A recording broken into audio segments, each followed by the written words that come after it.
Okay, good evening, everybody. Welcome back to Exploring the Lord of the Rings. Sorry, I'm a little later than usual this evening.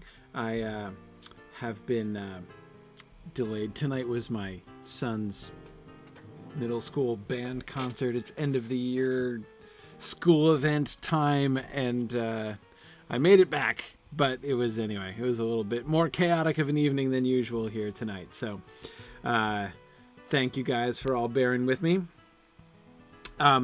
Anyway, so thanks for joining me tonight. Really excited to be here. Session number 105 as we can continue our leisurely but inexorable trip through many meetings. We haven't had too many meetings so far. We're up to 2. We have now had a grand total of 2 meetings. 2. Yeah. We're still at 2 because we had, of course, the meeting between Frodo and Gandalf, and we had the meeting between Frodo and his reflection in the mirror last week, which, of course, was the primary thing that we spent time on. And tonight we're going to have some more meetings, of course, so that's going to be exciting. Anyway, so yeah, we are getting close to 11:1 JJ, and I've heard rumors that there might be some festivities in the making for the 11st in celebration of our 11st episode. So we'll have to see. We'll have to see about that. Anyway, so quick, let me do announcements before I forget, because I have a couple important announcements tonight, including first, I was told to tell people. This is kind of a negotiation. This is a special favorite of mine. So, Mythmoot, which is coming up very soon now, at the end of the month, in just a couple weeks, that we've been able to extend the Mythmoot registration deadline until next Thursday, the 13th. So this is something every year I fight for this. Every year whenever I'm told we have to close registration at this point early, I'm like, no, I hate closing registration early. This is like not an argument exactly, but this is like a protest that I make every year against, can we close it as late as possible? So anyway, we are going to be able to close. So we're going to be able to keep it open for one more week. We were told we could work that out with our venue. So you can register. This is for now the live attendance registration. You can still register for the live attendance registration at Mythmoot through the 13th of June. So that's next Thursday, 1 week from 2 days from now, right? So 9 days from now, that's the last time that you can register for the in-person event. Mootcast, however, the registration is open all the way through. So all the way through, even to the end, indeed. Like if you wanted to still register for Mootcast on the last day, you could still do that. And Mootcast, of course, is virtual attendance at the entire thing. You'll get not only the ability to tap into anything live that you wanted to that's going on during the day, but also you will get a video archive, access to a video archive of everything, so that you can see even the simultaneous sessions and things. So that's going to be cool. Tony, not very much of it will be on YouTube this year. It's Mythmoot. The plan was never really to broadcast Mythmoot on YouTube. It's one of the things. To me, it's always been kind of one of the sort of the give and takes, right? I mean, you guys know I love to post things, to post recordings and things, and make sure that everything is available. But events are. Events are events, right? I mean, this is something where, if you're not there, you miss it. Mootcast is the closest we can come to that. But they're not going to be sort of archived for all time. And especially at events and stuff, there's always much more issue with, people's privacy, and there's so many other people involved in everything. It's not the same as just like me putting my own stuff on YouTube and stuff. So all you want is the reenactments, Tony? Well, that will be broadcast on Twitch, I promise. Definitely. We're going to do a reenactment, and I'm going to see, somebody was suggesting, somebody who's been at Mythmoot and had been at this venue before, was pointing out that there's a football field right next door. Like if we go right down the road, there's a football field. reenacting the flight to the ford with yard markers actually sounds super attractive. We could get the scale working pretty well if we did that. I don't know if they'll let us invade their football field, but maybe they will, or maybe they won't notice, or maybe we can finish before they chase us away. But anyway, we'll see. We'll see. Maybe I'll call the high school. Anyhow, one way or another, whether it's in the open fields or whether it's on the football field, then we can we can get that sorted out. Let's see, Renmoose, it's definitely not going to be on Saturday. I'm not 100% sure. I'm not 100% sure I'm not 100% privy to the schedule, so I don't know for sure when the reenactment itself is actually going to be. It might be on Thursday, it might be on Friday. There's a lot going on at Mythmoot, so I'm not sure. But I think it's definitely going to be in the first half. I'm pretty sure it's going to be either Thursday or Friday. We've got, okay. Thank you. Sharon knows much more than I do, as usual. Okay, Friday. So we're going to do the reenactment on Friday. Great. Excellent. Cool. Excellent. Mad Violinist wants to be a boulder, a spiritual boulder. That's gonna, it could be really could be an excellent masquerade ball costume, actually, to be a spiritual boulder. Yeah, that's good. Anyway, so we'll see. But the reenactment, I'm definitely going to post the reenactment on Twitch. I'm planning to broadcast, and we're going to be outside, so we're not going to have all of our regular, we have some fairly elaborate broadcasting setups prepared for Mootcast, but I'm pretty sure I'm going to be broadcasting the reenactment on my phone as I'm walking around, so... Anyway, all right. So that's the plan. So anyway, but I'm getting distracted now. And once again, right, somebody mentions boulders and we're distracted all of a sudden. Anyway, so Mythmoot. So extending the Mythmoot deadline to the 13th of June. And of course, Mootcast you can sign up for all the way through. Couple other quick announcements. We have...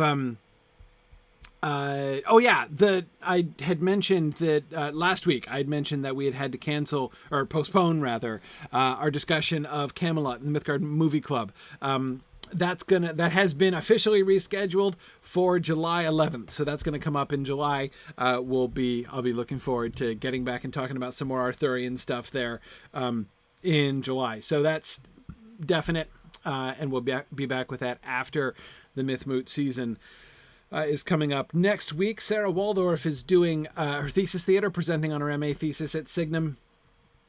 She did a philology thesis, so she's going to be talking about the Old English Beowulf, and specifically, and I think this is a really sexy title, on the use of the dative case in the Old English Beowulf. I mean, come on, right? It's going to be awesome. So anyway, that's so you can see the kinds of wild and crazy flights of fancy that our philologists get up to, when they're doing their serious scholarship there. And I know, right, Tony, that is like next level nerd stuff, right? So that's next Tuesday I don't remember the time, but Sharon will put the time in the Twitch chat here, and I'll see it when that comes up. I forget the time, but I will be reminded soon, I'm sure. Other thing is, we just started a new promotion on my old Story of the Hobbit class, which was awesome. That was still, I think, the highest enrollment we've ever had in any single Signum class we've ever offered. That was a really, really fun class. So yeah, Story of the Hobbit is on sale for $75 for anytime audit, just for a couple weeks through the end of next week, actually, through the 18th. So wanted to make sure that you guys knew that was happening. And then last brief reminder that I'll be away next week, so I won't be here next week because I'm away. So we won't have any class next week. I'm going to be down in Charlotte, and I know I've broadcasted from Charlotte before. That's the room some of you may remember. It's the one where it looks like I'm in prison. But I'm not going to be able to broadcast this year. It's going to be a little bit more difficult. And anyway, I'm going to be doing some fun stuff. I'm going to be locked away and writing accreditation documentation, so that'll be super fun. Anyway, good things going on down there. So I know that might not sound super exciting, but it actually is really super exciting. No, see, the life, I'm kind of doing it like Allison through the looking glass, right? First I get locked in prison and then I trespass on the football field, right? So, you know, the cause and effect doesn't quite work exactly the same way. Yeah, very good. Okay, so those are the announcements for today. Oh, thank you. Great. I see that Sharon has posted a link to the thesis, to Sarah's thesis theater. So you guys can check that out and look that up there. Okay. All right. Very good. Let us, I think, just trying to make sure I've remembered everything. Think I did. Think I remembered everything. That is good. All right. Oh, a question. How long will the Moodcast videos be accessible after the conference? If you've signed up for Moodcast, you will have access to those videos indefinitely. They're not going to go away. So you will have those and be able to access them as long as you need to. So, yep, no problem. Ooh, Tony, you did a discussion about Tolkien and Alice at Denver Comic Con. That's pretty cool. Yeah. That's very awesome. There's so much there. Actually, it's something I would really like to think about more because, of course, I mean, I love Through the Looking Glass, and I know how much Tolkien loved Through the Looking Glass, but I've never really kind of thought it through. You know, what are the sort of links and similarities? There's a lot to talk about there, I think. But anyway, oh yes, Moodcast. Mad Violinist asking about Moodcast. Yes, it is included in the regular registration. So if you are able to come to MythMood, even just for one day, you will get Moodcast included in that. So you'll get access to all the video recordings and things. So, yep. Nope. And you can watch the videos in the other days that you can't be there. Or if you're there for the whole time, which is obviously best, then you'll get the videos. So you'll be able to watch the recordings of all the sessions that you had to miss when you have to choose where to be, right? So that'll all be easy. Okay. Excellent. Very good.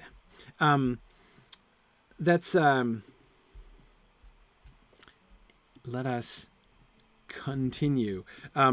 So tonight, Elves is the name of our class, because of course we're getting back to Sam and he's going to say Elves again, which of course is really touching. That's one of the earliest times that I recall in our Exploring the Lord of the Rings journey, when one of the observations that you guys made, one of the times when I got really, really excited about an observation that you guys made that I hadn't noticed before, the Elves thing, in that 3 times repeated Elves in Sam's speech there after he's been infenestrated at Bag End. And of course he says it again here with exactly the same kind of extra exclamation point that we see back there. So that's right, Rowan of Gondor. We are actually going to have Sam walk into the room tonight, and it's going to be exciting. But first, Matt had we need to talk more about the last homely house east of the sea, because we barely scratched the surface. I'm just kidding. But Matt had a wonderful point which just blew my mind, so I'm excited about this. He's thinking about that Hobbit quotation. And he says, I suspect that the quotation from The Hobbit is the moment in the text where Bilbo's pen has been set down and Frodo has taken his up as the primary author. It is a natural move for Frodo to invoke his uncle at that moment, when the story fully becomes his rather than theirs, although we will see that Bilbo is still ready for adventure and responsibility in the council. Indeed, the fact that we don't get Bilbo's point of view of the council or the poem being read in the Hall of Fire is evidence that Bilbo did not make it that far in his storytelling. It also explains why Rivendell becomes the last homely house east of the sea, as it is the last place Frodo can find something like rest before he goes to Valinor. He will not find complete comfort even in Bag End. That will eventually be Sam's reward. It won't be his. That is the point of view of someone who knows the extent of his injury, an injury that will not be healed until Valinor. That is the moment and the state of mind he will have when he takes up the duty of recording the story that is scribed into the Red Book after his return from Mount Doom. In that sense, last here can be read both geographically, the last as Frodo moves to and from his quest, as well as chronologically. That is amazing. Isn't that amazing? So first, brief comment first on the narrator thing. I do think, thinking about this kind of transition, this makes sense to me. I'm not sure that I can totally get behind the idea that this is the transition point. I mean, in the sense that would imply that really Bilbo has been a primary narrator to this point, and I don't really see that.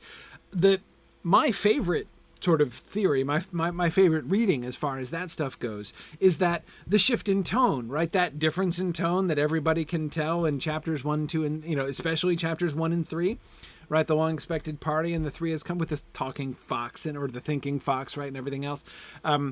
That's Bilbo, right? The narrative voice that sounds like The Hobbit, the narrative voice, which is so different from the narrative voice of the rest of the Lord of the Rings, that's Bilbo. And Frodo is the more serious voice that sort of picks up and where the story shifts, with, of course, some of Sam's additions. So it seems to me, if we think about it that way, which again I've always found the most attractive way to think about the narrator's voices, it's been several chapters. I mean, I think it's less than halfway through book 1 when we really can see that transition. By the time, by the time we get to Farmer Maggot, it seems that the Bilbo voice is pretty much gone, I think. But I do think, so although I wouldn't place this as the moment where like Bilbo's narration ends and Frodo's begins, it is still, I think, a really important moment. Even if Frodo's been narrating to this point, I think that thinking about it in the context of Frodo writing the story, right, is really interesting, is really illuminating here, because we do that he wants to bring it into contact with Bilbo's narrative, that he's thinking about Bilbo and Bilbo's contributions to the narrative. What could be more natural than at the arrival in Rivendell, right? This is the moment, certainly leaving the question of the narration aside and just thinking about the geography, right? Just thinking about their actual quests. Remember, Frodo set out from Bag End thinking about following Bilbo. Right? The sudden desire rises up in his heart to go chasing, to follow in Bilbo's steps, and almost he could have, run out without his hat, right? Or any pocket handkerchiefs. We got that at the end of chapter 2. We know that he does have this desire to follow Bilbo, and he has been following Bilbo mostly, right? Bilbo actually seemed to take fewer side trips, right? He certainly didn't get to meet Tom Bombadil.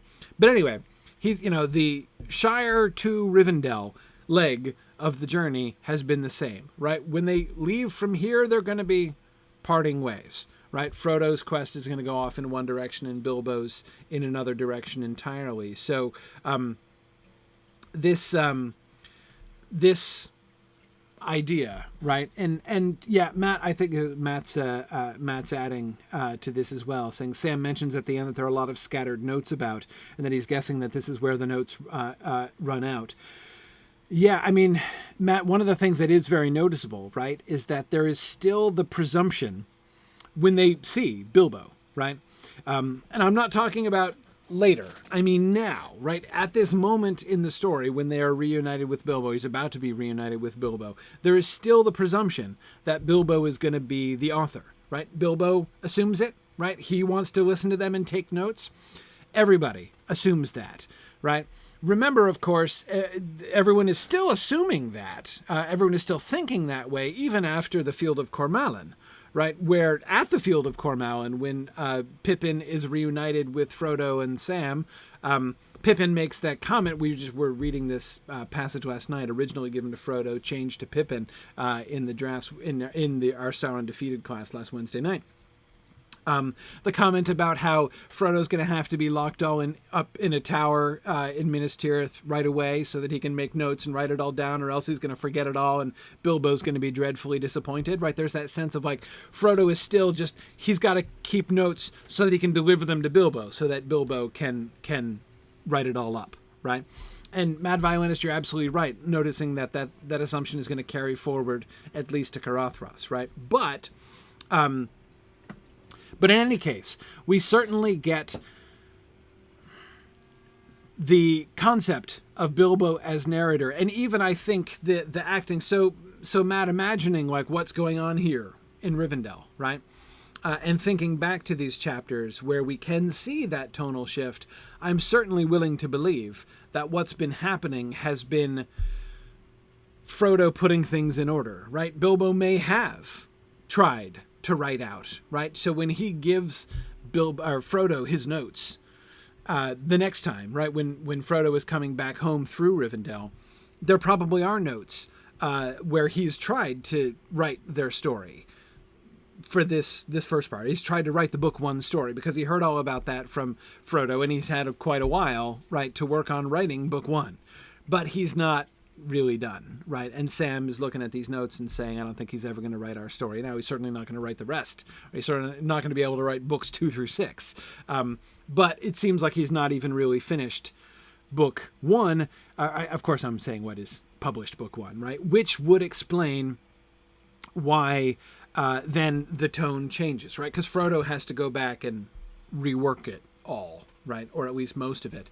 And it would make sense that the part that is most complete would be the earliest part, right? Chapter 1, the most complete in Bilbo's voice, I mean, right? Would be the part describing his party, right? The part which even, Matt, as you point out, is from his point of view. That's, I think, one of the really important points that you make there, Matt, and I think you're absolutely right to say the way that we get the recitation of the Eärendil poem, which we could get to any month now, when we get that is so definitively in Frodo's point of view, right? That is, Frodo describes his experience of hearing the poem.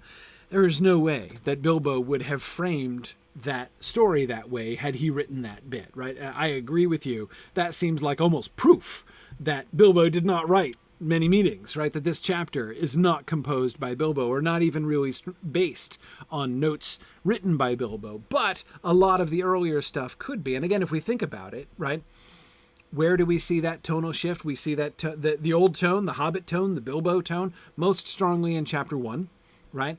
Secondarily in chapter 3, less so, some, but less so in chapter 2, right? So again, we can kind of then construct or reconstruct, right, what would have happened. Bilbo had notes all the way through part 3. Like he had done a lot of composition up through getting them to Buckland, right, or towards Buckland, and then things kind of petered off and he only had sort of gathered notes and things. Frodo had to put more in at that point. Frodo goes back and puts more into chapter 2. He does a little bit more justice to the detailed conversation between himself and Gandalf, right, at Bag End.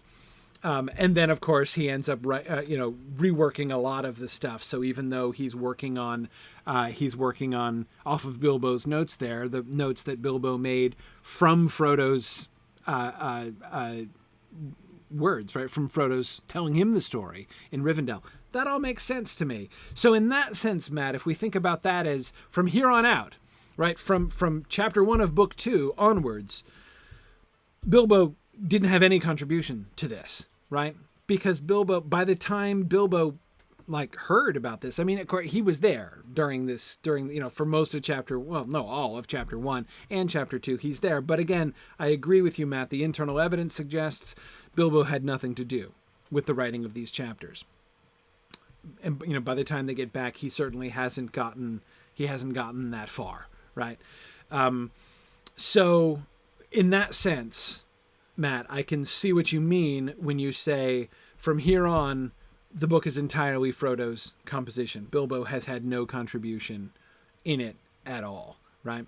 And that makes a lot of sense to me. And so, therefore, I agree with you that it's interesting that we have this direct quote. Again, this sort of touching base with Bilbo's own work, Bilbo's original work. And it also, as I say, suggests that parallel between their two quests. The quest of Bilbo and the quest of Frodo. We talked in chapter 2 about how, Frodo himself could see that, yes, he's following in Bilbo's footsteps. Yes, he's heading off and going on a quest, and even by way of Rivendell. We saw that from the very beginning, he had the sense that his journey was not going to be like Bilbo's journey, right? It was not going to be any there and back again journey. He was going on a one-way trip so far as he could see. And originally, he thought he was just going off into exile and to wander for the rest of his life. Increasingly now, he's going to begin to suspect that he's still going to be off wandering for the rest of his life. It's just that won't be very long anymore, right? He's now headed on a desperate and possibly suicidal journey into the Blackland, which is likely to end his life quite soon rather than the lifetime of exile that he had been imagining.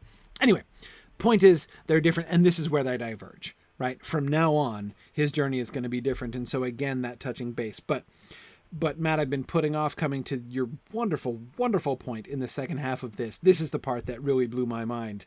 Of course, the thing that I was missing, Matt, was thinking about it from the point of view of a returning home Frodo, right? Not from the Frodo at this moment in the text, right? Not from the Frodo at this stage of the story, but of the Frodo who is writing the text, right? Of the Frodo who has come back after the fact, and that he would refer to Rivendell as the last homely house east of the sea, is absolutely delightful.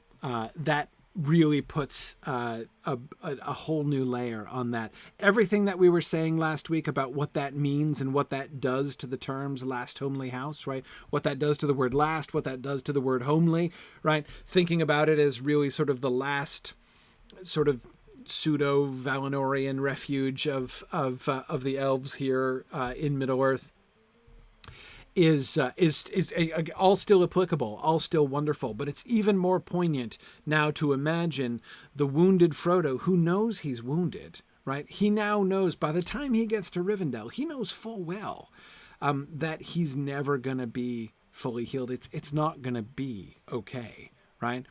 Does he have an inkling, right? Does he have an inkling that the only healing he could find would be west of the sea, right?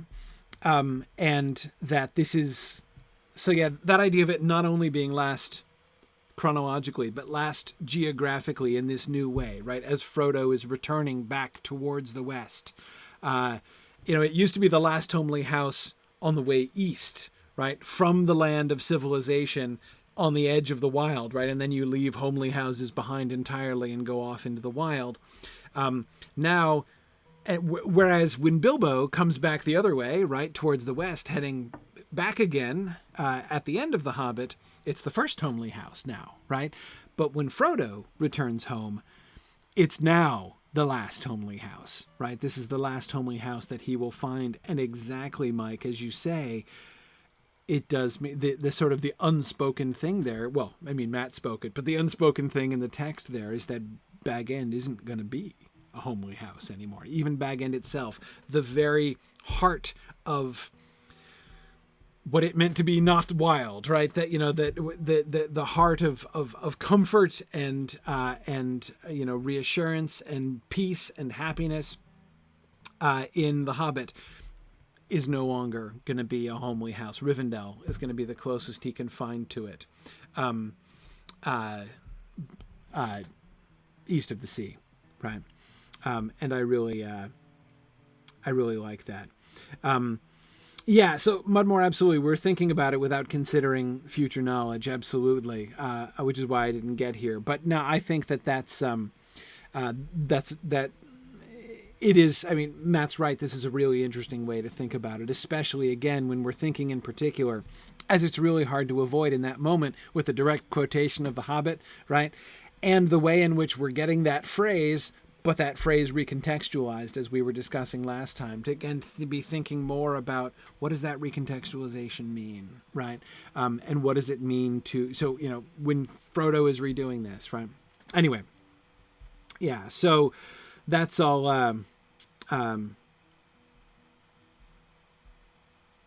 that's all cool. Yes, good. Trifle is recalling the conversation in Many Partings, right? When they come back through Rivendell on the way home, and Sam says, there's something of everything here, if you understand me. And Frodo responds, yes, Sam, something of everything except the sea.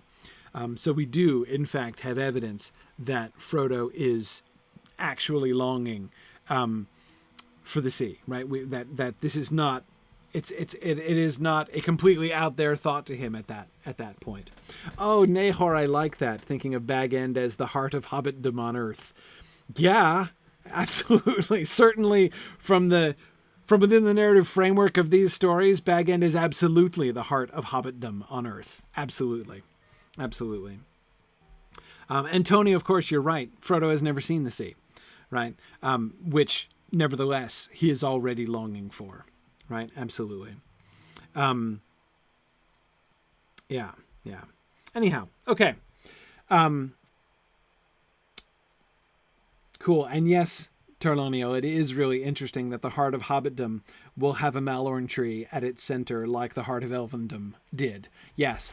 That way in which, and Tarloniel, it's one of the really poignant ways, right, in which you can see the Shire in general, Bag End in particular, Sam in especial, right, as the sort of one of the places to which the torch is passed. A lot is made, right, of Aragorn being the one who is going to be the keeper of the memory of the elder days, and the one who is it's part of his remit, right, as the last king of the earlier age. He's the transitional figure. Aragorn is but Sam is too. Right.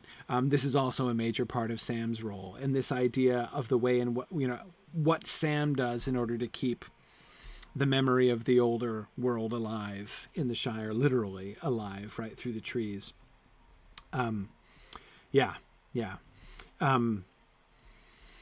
Good. But we're getting a little ahead of ourselves. We're sort of indulging some discussions of the end of the Return of the King, which is going to be huge spoilers.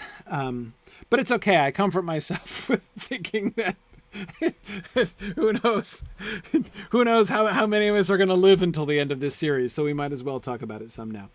Okay. I think we'll be fine. We'll probably be okay. Exactly. By the time we get there, we'll certainly all have forgotten it. No question. Okay, cool. All right, very good.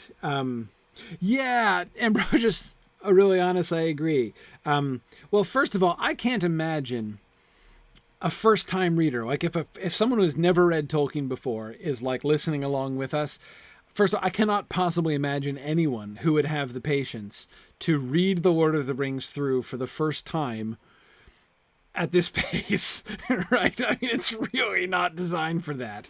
I always used to say, I said in the preface of my Hobbit book, right, that I had always imagined, I'd always, wanted people to be reading like my book with the Hobbit in their other hand, right? So they could be, sort of be reading along, read a chapter of the Hobbit and then go read the chapter of my book and everything. That's how I wanted people to be reading my book.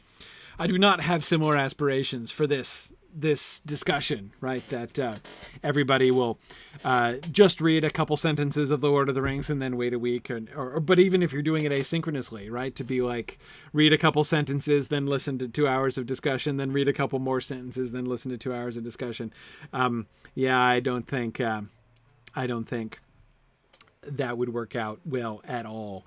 Really, the way you should do it, if you're a first time reader, read it through. Just keep going. Don't wait for us, right? Keep going. We'll still be here. Then you can come back and go through, and it would be easy. Okay.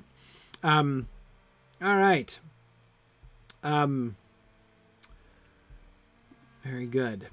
Okay, so let's move on. Let's bring in Sam. Okay. At that moment there was a knock on the door, and Sam came in. He ran to Frodo and took his left hand, awkwardly and shyly. He stroked it gently, and then he blushed and turned hastily away. "Hello, Sam," said Frodo. "It's warm," said Sam, "meaning your hand, Mr. Frodo. It has felt so cold through the long nights. But glory and trumpets!" he cried, turning round again with shining eyes and dancing on the floor. "It's fine to see you up and yourself again, sir. Gandalf asked me to come and see if you were ready to come down, and I thought he was joking." "I am ready," said Frodo. "Let's go and look for the rest of the party." "I can take you to them, sir," said Sam. "It's a big house, this, and very peculiar. Always a bit more to discover, and no knowing what you'll find round a corner. And elves, sir. Elves here and elves there. Some like kings, terrible and splendid, and some as merry as children. And the music and the singing. Not that I have had the time or heart for much listening since we got here, but I'm getting to know some of the ways of the place." "I know what you have been doing, Sam," said Frodo, taking his arm, "but you shall be merry tonight, and listen to your heart's content. Come on, guide me round the corners." Okay.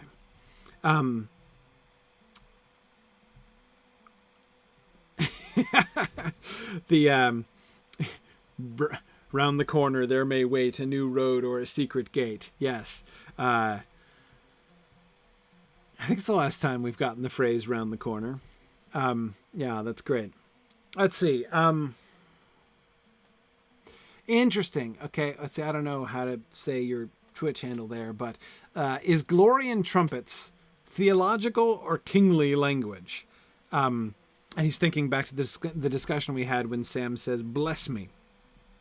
Okay, so glory and trumpets, I think I would go kingly there. I don't see that as theological, especially with the trumpets. I think glory and trumpets, like he's looking for a fanfare, right?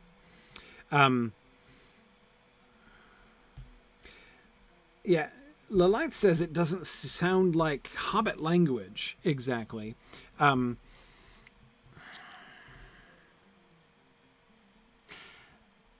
Lilith, I think that maybe you're right about his education from Bilbo coming through.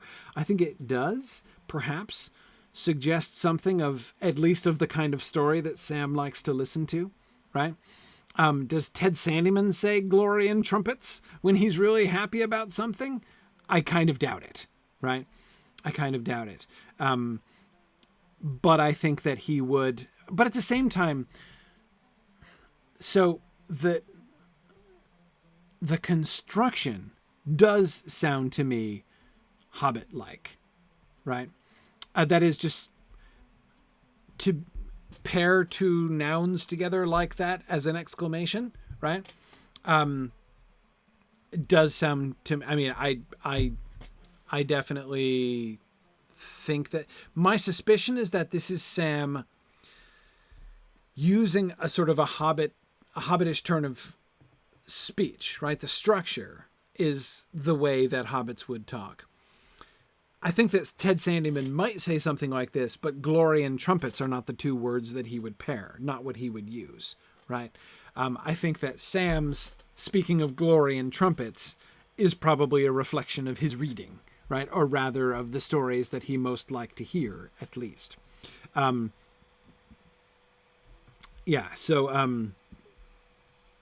Yeah, could it be that he's been listening to Bilbo's translation of the Ainulindale? Maybe. I tend to think, though, that the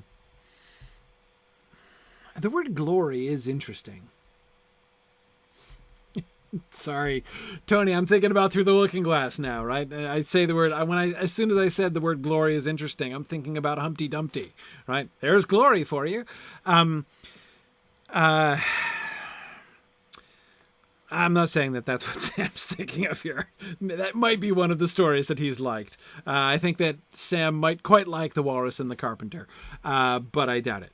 I doubt that that's what he's referring to here.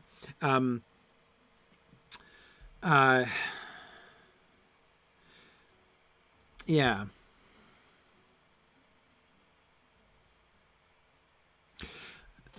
The reason I'm pausing here, the word glory, somebody look it up. How many times does the word glory occur in the Lord of the Rings?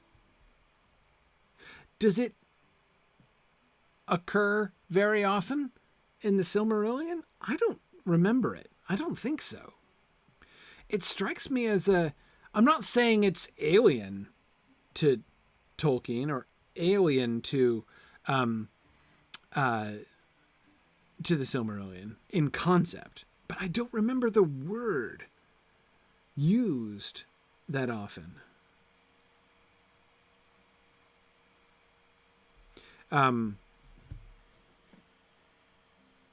Sam uses it in book 6 in a similar situation. Yes, I was remembering that too. Glory and splendor. Yeah, Okay, it's used 26 times in The Lord of the Rings. Okay. 3 times in the Fellowship. Does anyone else say it? I would like to know how many times it's used in dialogue. How many times the narrator uses it. But only 3 times in the Fellowship. Right. Faramir does, the warrior for his glory. Okay, right. In his lecture, when Faramir's lecturing about Gondor and the history of the peoples, right? Okay. And it's used 30 times in the Silmarillion, Puntine. Thanks for that. Okay. Right, Boromir's own glory therein. Right, good, good. Elrond says it twice, does he? The glory of the elder days. Okay, good, good, good. What's the other time?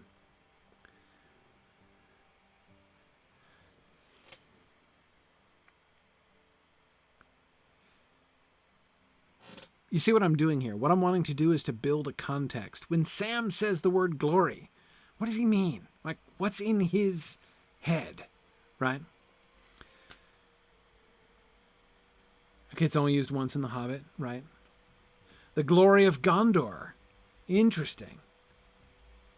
So glory is often used to describe human things, right? Like the heights of human civilization. That's interesting. That's interesting.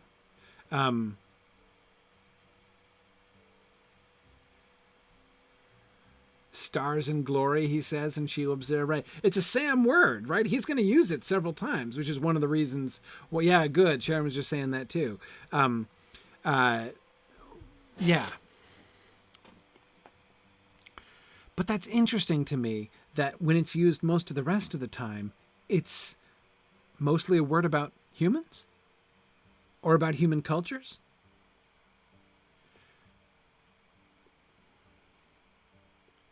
The kind of thing that, Mad Violinist says, surely Eowyn must use it somewhere. Even if she doesn't, she's kind of thinking of it, right? I mean, the kind of thing that when she is thinking about dying in glory, right? That's the kind of the way that the word is used in other ways, right? You know, what Eowyn wants to do is die in glory, right? To achieve glory through a valorous death on the battlefield.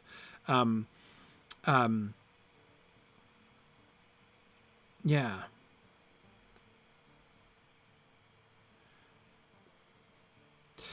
Yeah. Well, see, this is what I want to. So I agree. There are several people who are thinking about glory and trumpets sounding kind of biblical. And I can totally see where you're coming from on that. But that's why I wanted to. The key thing always to do, you always have to be careful with this. Whenever you're thinking about words, it's easy to associate from outside if there's something that you also read that you can associate it with. But the thing first always to do is to try to build that vocabulary internally, right? How is the word and the concept used? Sam uses it as in an exclamation 3 different times. Great glory and splendor at the fields of Cormowen, stars and glory at Shelob's lair, and glory and trumpets here in Rivendell is interesting, right? So it's used talking about Numenor. It's used talking about Gondor. It's used talking about sort of the praise and esteem of men, right? Like Boromir's glory. Faramir referring to Boromir seeking what's best for Minas Tirith and his own glory therein. Yeah. I agree, Mad Violinist. It's really interesting this connection is really interesting to me, because the word seems to be associated throughout the rest of its uses.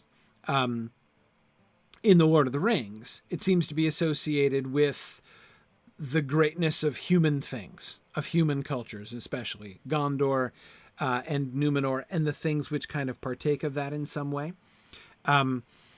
But we don't get Sam's usage does seem to be, Sharon, as you say, connected to Sam's pleasure and awe of great and mythical things. And Mad Violinist was saying at the same time that it seems to partake much more of wonder than the other uses of that word. Absolutely. And what's more, one could imagine a kind of transference there, right? That somebody who was very, caught up in the idea of the splendor of things like Gondor and Numenor, as who might, as who wouldn't be, right? Getting, sort of using that word, but using it in this much more, kind of reverent and sort of mythic sense. But that's not Sam, right? It's the elf things that Sam is really inspired by, right? Not the magnificence, good word, Belangsmond, of the things of men, right? So that's interesting, I think. Yeah.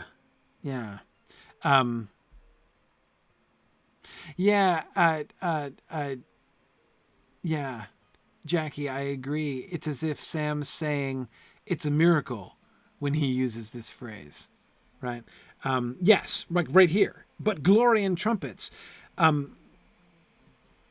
It's fine to see you up and yourself again, sir. This is the beginning of his commenting, as he's going to be throughout the rest of this passage here, on what clearly, to him, clearly from Sam's point of view, seems like a miraculous recovery on Frodo's part. He is very surprised at how suddenly and swiftly Frodo has recovered from his condition, right? Yeah, exactly. Interesting.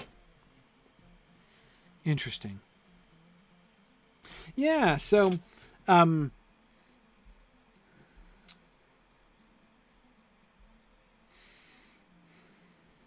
about trumpets? What would Sam associate trumpets with? Kings, presumably? Fanfares? Probably?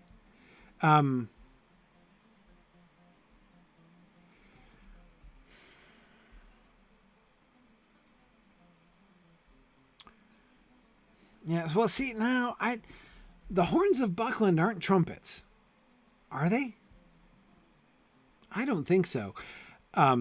Fear, fire, foes, awake. Fire, foes, awake. That's like a hunting horn, right? Like an actual horn, not a bugle, not a trumpet, nothing brass, right?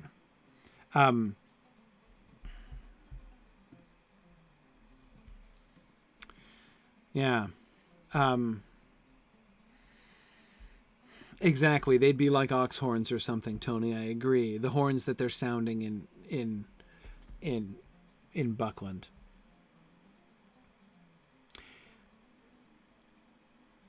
What would he associate with trumpets? When do we get trumpets? Do we ever see trumpets? In Gondor, right? We're gonna get trumpets?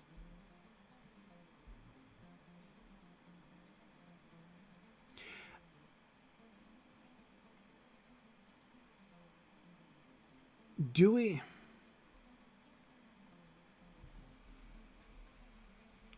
Yeah. Matt's thinking that there might be trumpets involved in the fall of Gilgalad, right? Somewhere, again, in like the triumphal entry of some king or other. That sounds likely. Interesting. Luke is recalling that there were horns in the, like, musical horns in the crackers at Bilbo's party. Right. What kind of horns would those be? I'm really not sure what kind of horns those would be. Yeah, we do get it in the music of the Einir Bruenir, but I'm kind of resisting that. Well, not resisting it. I'm kind of... I was holding back from that one because, of course, it's Melkor's discord, right? It's Melkor's part of the music, which sounds like the braying of trumpets on one note.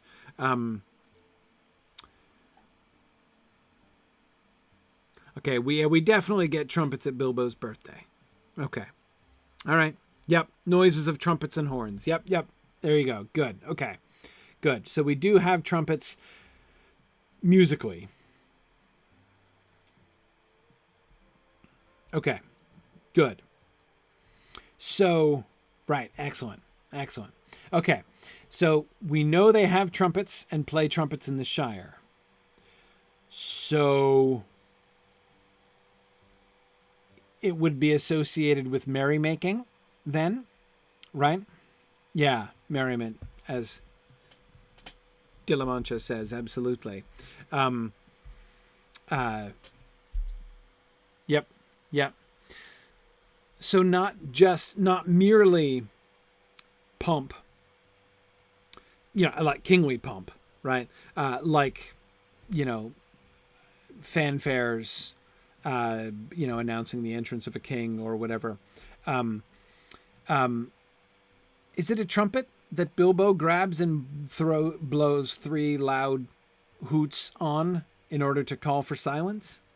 Tony, is that what you're recalling? That might be a trumpet too.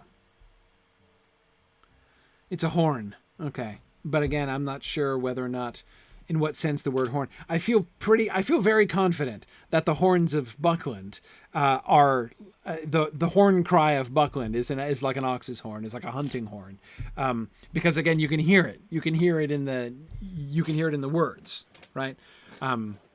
Fear, fire, foes awake, fire, foes awake. That's clearly a hunting horn call. When they talk about horns at the party, it's a little bit less clear to me exactly what kind of horn those are, but whatever. Doesn't matter. Sorry, you can see I'm really interested in this because here yet again is another one of those things. I've always liked that phrase, glory and trumpets, but I've never thought about it.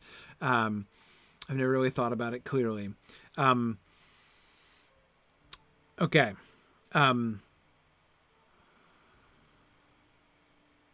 Yes, good. We will get horns at dramatic and sort of momentous moments later on. The Rohirrim will charge, will sound trumpets when they charge. Forth Eorlingas will get,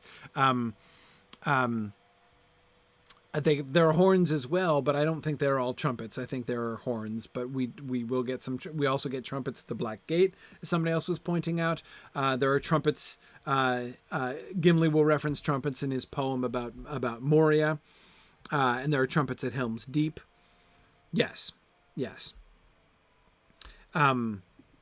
Yeah, it looks like there are trumpets in all the major battles. Exactly. So that it would be associated with solemn things as well. Yeah, interesting, Mad Violinist. I was also thinking about that. We will often get trumpets associated with the enemy. Yes. Yep. High and far, the clear ringing as of silver trumpets that Pippin will hear. Absolutely. I could easily believe, Amy, that the horn that Bilbo grabs and blasts at the party is neither a hunting horn nor a trumpet, but something like a noisemaker, right? Yes, that would make sense to me. But anyway, okay. Right. Tony possibly even, I don't know if it would exactly be a kazoo, but something along those lines I could easily imagine. Um, Certainly those are hoots, right? Wasn't somebody just saying that, like the noun used to describe the sound that that it makes is hoot. No, not that hoot, Bruinier. Oh, the hoot. Oh, the hoot. How he trillips on his flute. Not the Tin Fang Warble hoot. Sorry, my favorite opening line of any Tolkien poem ever. Oh, the hoot. Oh, the hoot. But anyway. Okay. Glory and trumpets. The combination, therefore, of glory and trumpets,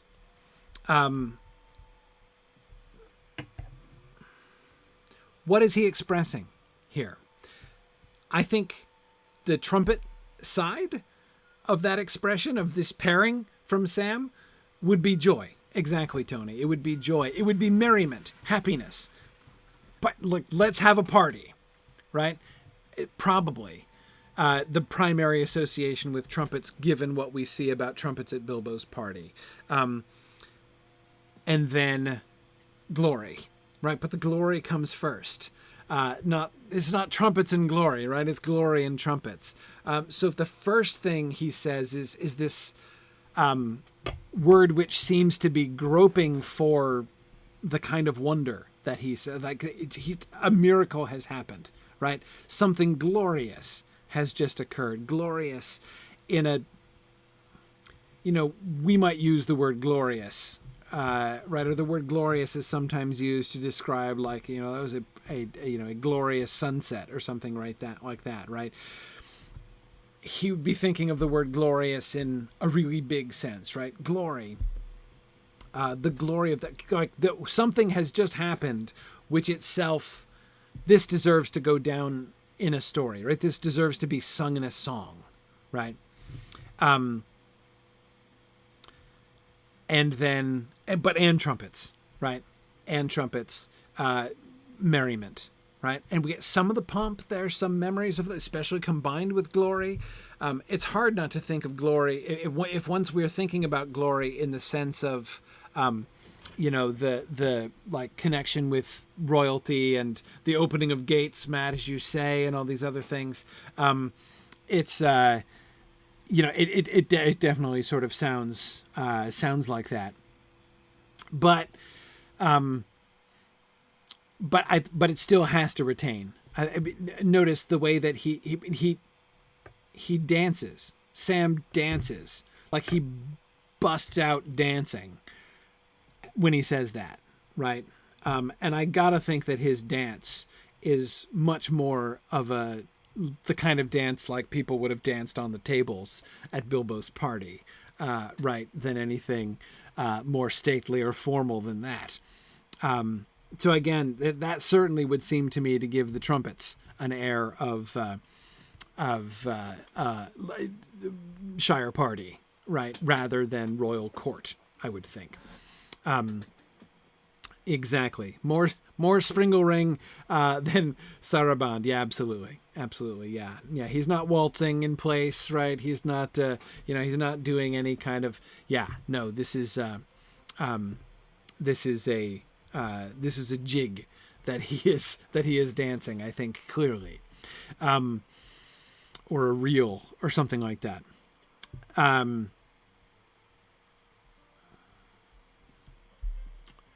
Okay, good. Glory and trumpets. But we've, of course, skipped the first paragraph, which is the grabbing of not the grabbing. That makes it sound really rude. The taking of Frodo's hand. He took his left hand awkwardly and shyly. He stroked it gently, and then he blushed and turned hastily away. "Hello, Sam," said Frodo. Yeah. Oh, Molly, that is a perfect image. Snoopy's happy dance from Peanuts. Yes, that is a perfect image for Sam's little dance here. That's spot on. Anyway, back to the taking of Frodo's hand. Sam's stroking of Frodo's hand, right? Forthalas asks, is Sam blushing because he's been overly familiar? Yeah, I think. Exactly. Mad Violinist says, those of us who were around last week I talked about this a lot last week, and I promised myself, Mad Violinist, I would not give the same long rant tonight that I gave last Wednesday.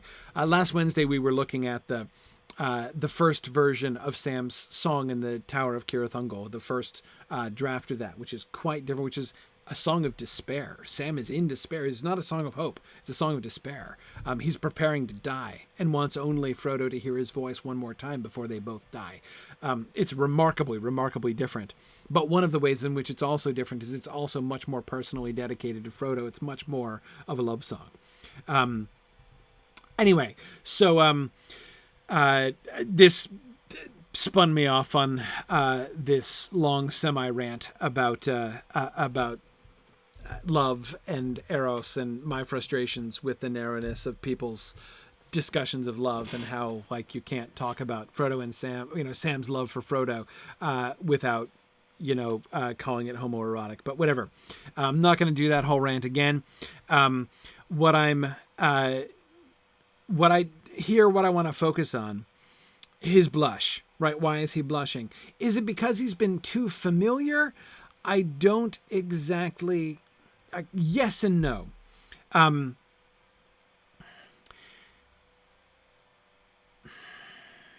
Why does he take his... Notice his words, right? Sam's words are, it's warm, meaning your hand, Mr. Frodo. That is one element, I'm not saying the whole, but one element of him taking Frodo's hand and touching it, right, and stroking it, is diagnostic, right? He is Frodo's servant, and he is Frodo's friend. He's also been Frodo's nurse, right? And so he is, again, boy, how far outside of the spirit of this passage does it make it sound to say that he is clinically interested in Frodo's hand? But this is part of it, right? He is, like, confirming this for himself, right? This is all part of the experience that he's having, right? Sam knocks on the door and comes in. And what does he see? He sees Frodo standing there, right? Out of bed. And he is amazed, right? And he comes running over to him, and the first thing he does is take his hand and touch. So is this a spontaneous sign of affection? Just like I am feeling such an surge of affection for you that I want to hold your hand. No, because he doesn't grab his other hand, right? He grabs his wounded hand, and when he touches it, it's like he's confirming for himself. No, wait, he is better, right? This isn't just Mr. Frodo inappropriately getting out of bed while he's still sick, right? Wow, look, his hand is warm, right? So when I say that he has a clinical interest in it, I'm not trying to say it's a detached one in any way, right? He has been tending Frodo. He has been worrying about Frodo. Remember, when Sam talks about the long nights, right? When he talks about his experience tending Mr. Frodo, he's looking at the whole picture. Remember, Gandalf said it was only lately, right?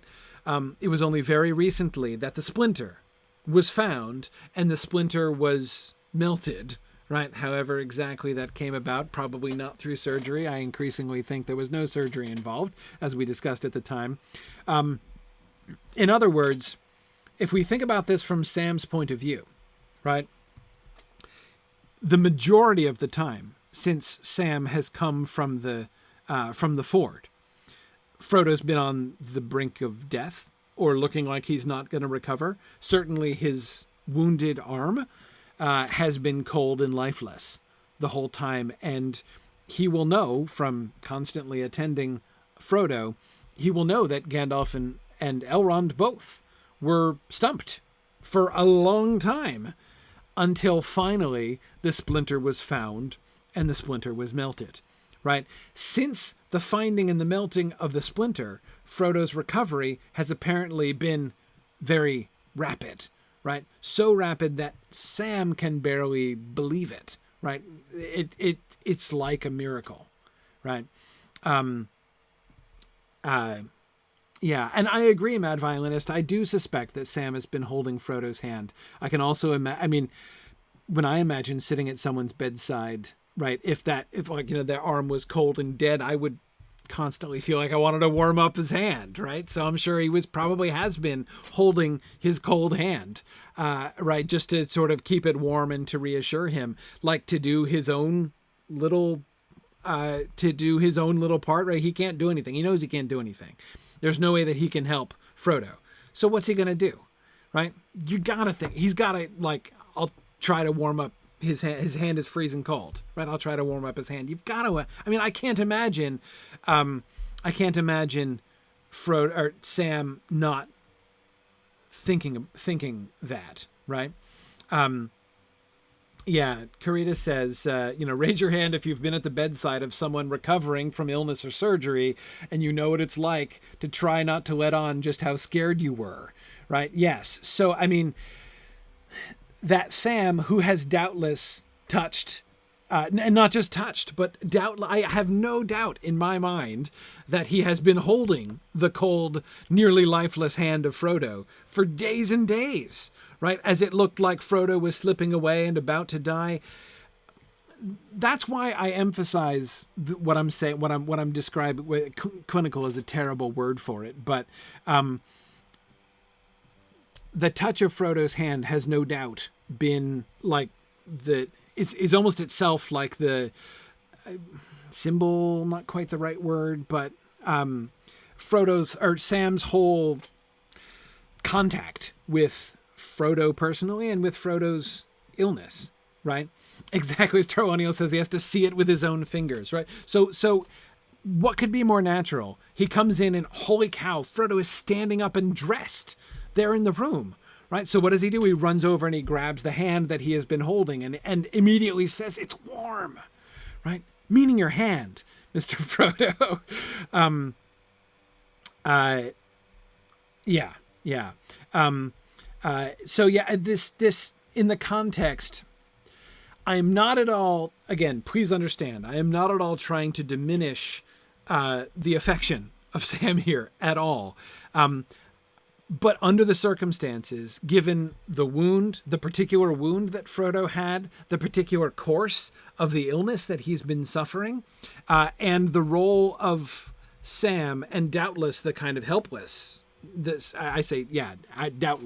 helplessness that Sam has felt and experienced during this time. I mean, Gandalf talked about saying they had very little hope, right? He talked about him and Elrond being at their wits' end in how to handle.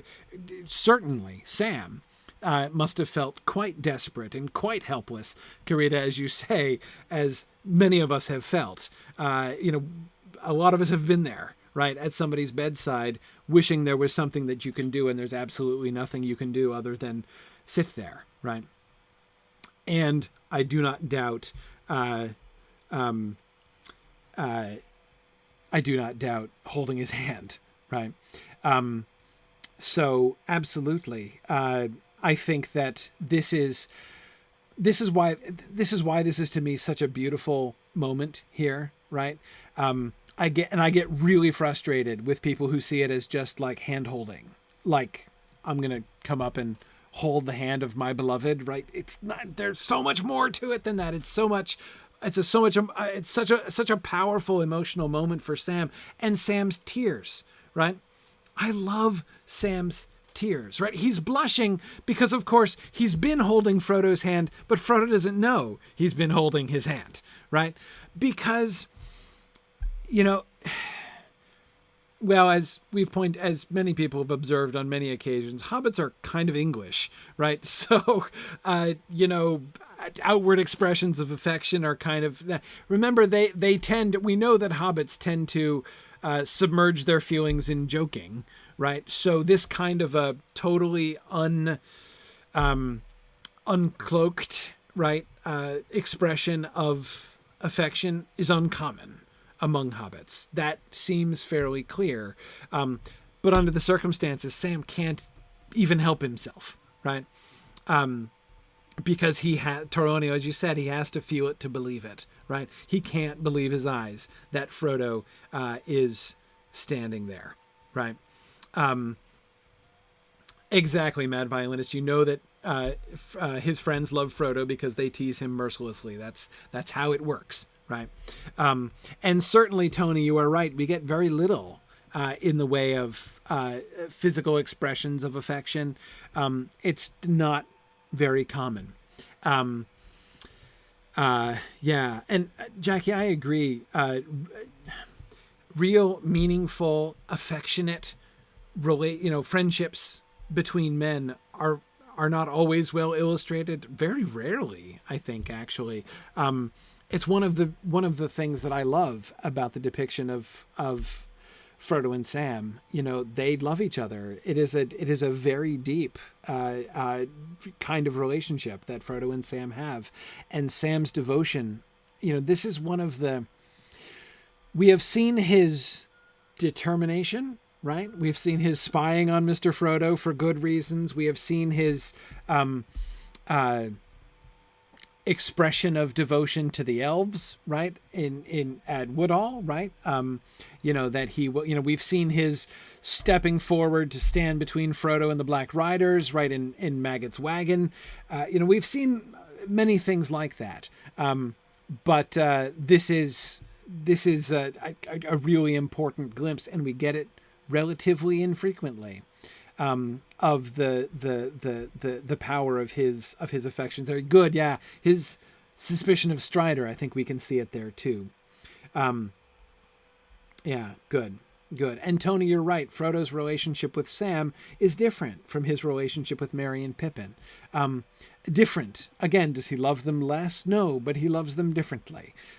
It's a different, I agree. It is very much a different relationship with them. Yeah, and Matt, that's a really good point. Sam does have a tendency to wear his heart on his sleeve a little more than most of the other hobbits in general, right?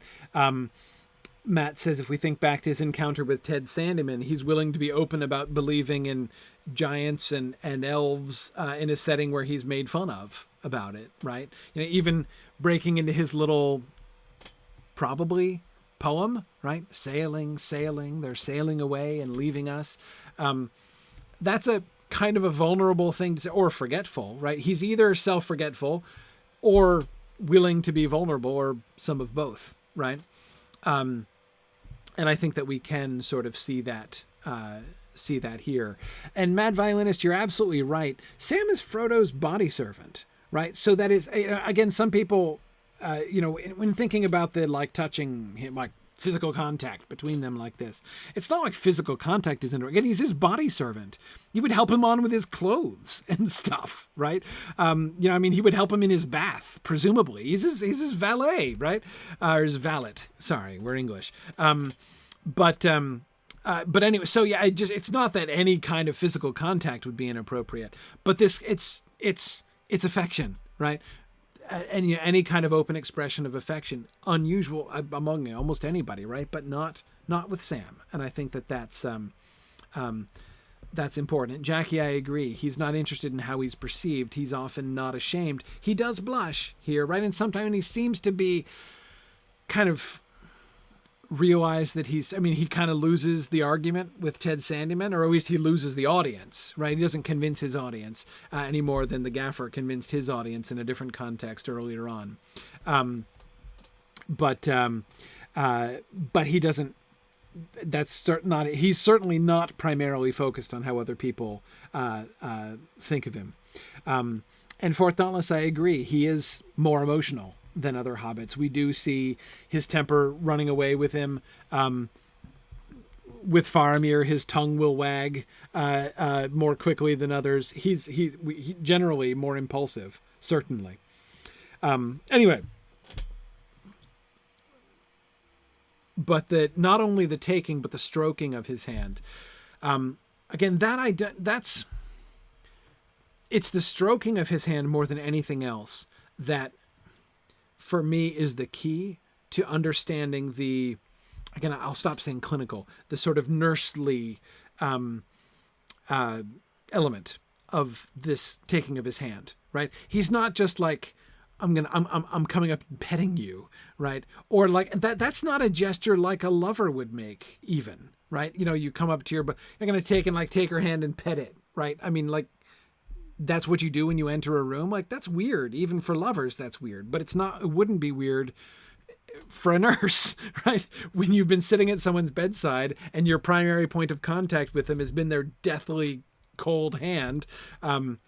Absolutely, for you to, you know, as we've been saying, confirm with your own touch that he really is better. But yes, Mad Violinist, you're right. The word stroked is also very tender, right? There's clearly tenderness and affection, but again, not just affection. When I say not just affection, I mean, it's not like, that's not like a normal expression of affection. Gently stroking is like you would do to a sick person, right? Like comforting him. I don't doubt that he has been gently stroking Frodo's deathly cold hand for weeks at Rivendell, right? Absolutely. Yeah. Exactly. Tony says a parent might do that for a sick child. Yeah, absolutely. Absolutely. Yeah. And JJ, I agree. It shows his focus is specifically on Frodo's hand. So we do see tenderness, and a very special kind of tenderness. And when I say special, again, it's to me not like, and again, it's one of the things, as I say, that annoys me when people see affection and they're immediately thinking about eroticism. That does not strike me as very erotic at all. It's Tony, much more like, to me, it's much more like the gesture of a parent than it is like the gesture of a lover, sexually speaking. It just does not fit that well, but it does fit the kind of care, the kind of, which, you know, a very, that combination of quasi-parental affection or fraternal affection, right? I mean, if your sibling was sick, it would be, you know, it'd be a similar kind of way. Yeah. But anyway, exactly like stroking the forehead of a sick person, which is exactly what we will also see Sam doing in Mordor, as somebody was recalling there. He will stroke Frodo's forehead in Mordor while Frodo's unconscious, right? We will see him briefly, not exactly nursing, but almost nursing Frodo, right? Yeah, good. Rinru says a non-professional taking care of a sick person might certainly stroke the hand of a sick person. And I would add, especially if the arm in question is where the injury site is and there's nothing else you can do about it, right? Absolutely. Okay, good. So one thing that I would point out about Frodo's response, when Frodo says, "Hello, Sam," Sam is holding his hand, right? Is holding and stroking his hand at the time. Frodo's non-response to that is, I think, really interesting, right? There is no indicator here that Frodo feels awkward or uneasy about that, right? It is a little funny, Tony. What's funny to me is the kind of juxtaposition, right? That is, Sam comes in expecting to find an invalid and instead finds Frodo on his feet and fully dressed, right? And he comes over and he checks his hand. And Frodo's sort of casual, "Hello, Sam," as if it were an average day, right? And Sam were coming in to, you know, tell him that the bath water's hot, or, you know, that his breakfast is ready in the parlor, right? Seems to me Frodo sort of showing Sam like, yeah, no, like things are good, right? No problem. But But yeah, that seems to me sort of decidedly casual, right? His Frodo's greeting of Sam, and I cannot imagine that Frodo misunderstands at all why Sam is doing what he's doing, why Sam is grabbing and stroking his hand, right? Remember, Frodo has himself been very conscious of that arm, right? How it's almost as much use as it was, and his arm feels almost totally normal, right? Again, this is not a random hand that Sam is grabbing, right? I think he knows full well why, as he then, of course, goes on to say, I know what you have been doing, Sam. Right? He knows that's, and I gotta think he knows Sam well enough to imagine that Sam has been holding his hand while he has been unconscious for days and days. Yeah. Yeah. Yeah. Yeah. Good. And Emma Thorne, it is really interesting that Frodo doesn't tease Sam, but come to think of it, he doesn't usually. Does Frodo ever express his affection to Sam by teasing him and giving him a hard time? I'm trying to remember an example. With Merry and Pippin all the time, right? The three of them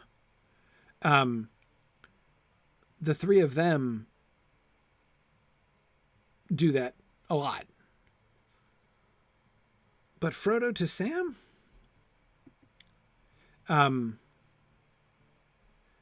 It's unusual. And even when it happens, I'm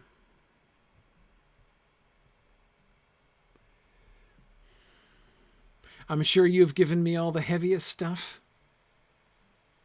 But that's self-deprecating even.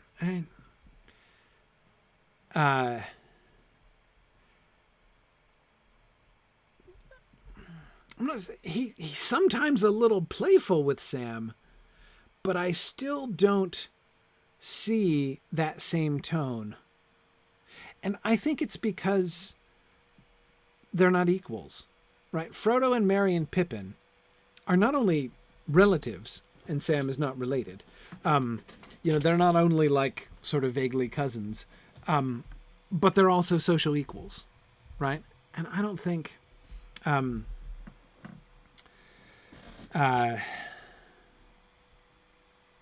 yeah, we will get to the incident of the rope and climbing down the cliff. And as I said, he'll be playful with Sam sometimes, but even there, I don't think we get him treating Sam the way that he would treat Merry or Pippin exactly. But anyway, yeah.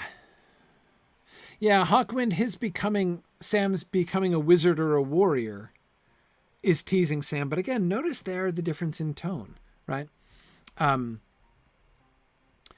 difference in tone between that and say like Merry's comment to Frodo when Lobelia says he's no Baggins, he's a Brandybuck, and he turns to Merry and says that was an insult, if you like, and Merry says it was a compliment, and therefore, of course, not true, right? That tone, I don't recall him ever really using that kind of tone to Sam. Again, playful. Hawkwind, I agree. It's something a little bit teasing. But yeah, Tony, I agree. The teasing is going in the opposite direction. He's teasing by building Sam up, not by tearing him down in the way that the others will generally tease them. Again, thinking even like when Gimli and Legolas get in on the spirit of things, right? Thinking of Gimli's comment in the Flotsam and Jetsam chapter, right? When they meet Merry and Pippin again, well earned. I can't believe that, right? That kind of teasing. The jesting insults. I can't think of any examples where he does a jesting insult to Sam. Yeah. Yep. Okay, good. Good, Bond is remembering in the Conspiracy Unmasked his threatening to kick Sam hard, saying that he won't believe that he's sleeping again, whether he snores or not, and he'll kick him hard to make sure. That's playful. That's playful. I would still different, but that's good. That's the closest I can think of, or closer than anything I was thinking of, I should say, to that kind of tone.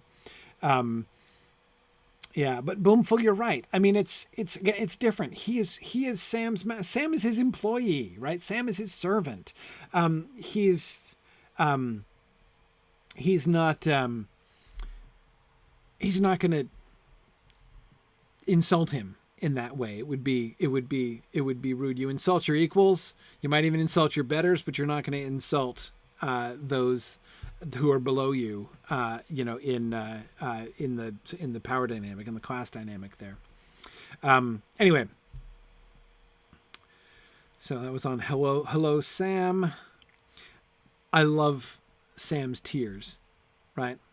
Glory, it has felt so cold through the long nights, he says, again, as a kind of explanation of why he was stroking Frodo's hand, right? But glory and trumpets, he cried, turning round again with shining eyes and dancing on the floor. Now, you're right, Tony. Sam does cry at a drop of a hat, speaking of, his openly sharing his emotions. But I love the tear-filled eyes of Sam here, the shining of Sam's tear-filled eyes, which is certainly how I understand the shining in this context. The shining of Sam's tear-filled eyes are such a delightful illustration of this. They both capture the tears that he has no doubt shed very frequently during Frodo's illness, when it looked like Frodo was going to die, or worse. And of course, his tears of joy, right? These are both like the remembered tears of his suffering, but also his tears of joy to see him returning. It's like his eyes are shining in that moment of transition, right, between sorrow and joy at the sun. I mean, what Sam has just experienced a eucatastrophe, right? This sudden unexpected turn when he's walked in the room and there is Frodo. Think about that moment so much more dramatically. And again, we just talked about this moment last Wednesday when we were looking at the earlier drafts, when he turns after the destruction of the ring in the middle of the eruption of Mount Doom and the apparent end of the world. And there's Frodo, right? Once again, the old master of the Shire, and his tears of joy upon seeing him, right? It's almost like there's a sense in which this moment gently, subtly prefigures that, right? When he suddenly returns and there's the old master, right? Whom he was afraid was declining indefinitely. You've got to think, remember Sam's reluctance or unwillingness to believe that Strider was legit even after everybody else was convinced? I bet you that when Elrond and Gandalf told Sam, and who knows what exactly they told him, but when they told Sam that they had found the splinter and melted it and that he would be fine now, I bet you Sam was gonna wait to see it for himself, right? I bet you Sam didn't stop worrying right away as soon as Gandalf and Elrond told him, oh yeah, no, he's gonna turn the corner now, right? I bet you Sam took the liberty of continuing to worry about Frodo, and then here he is, right? Like the master. And remember Frodo's own realization when he sees himself in the mirror, that he looks much more like the younger version of himself that used to go tramping with Bilbo in the Shire. He comes in and there's this vision of Frodo looking, healthy, also a little glorious, little magnificent in his elvish clothes, right? His brand new clothes made for him by the Elves of Rivendell. So he's probably looking not only not dead, right? Not only healthier, but healed, healthy, in magnificent raiment, and looking twice the hobbit that he used to, right? He's not only healed, he's like better than before, right? And that I think is really is so trying to imagine what this looks like from Sam's point of view, the full eucatastrophic force. You've got to think, this is the moment. This is the first moment when Sam is really letting himself believe that Frodo's actually better, that Frodo's not going to die. Yeah, yeah. Yep, yep. Yeah, Matt says he's been trying to resist the image of Jesus and doubting Thomas with the fingers in the prints of the nails and stuff in his hands. And my response to the eucatastrophe is making it increasingly difficult to do so. I know. I don't think that that's totally inappropriate. I think that there are definitely some similarities. Is Tolkien trying to recall that? I mean, I don't know if he has that in mind. There are definitely some parallels, I think. Yeah. I definitely don't find it an inappropriate parallel there.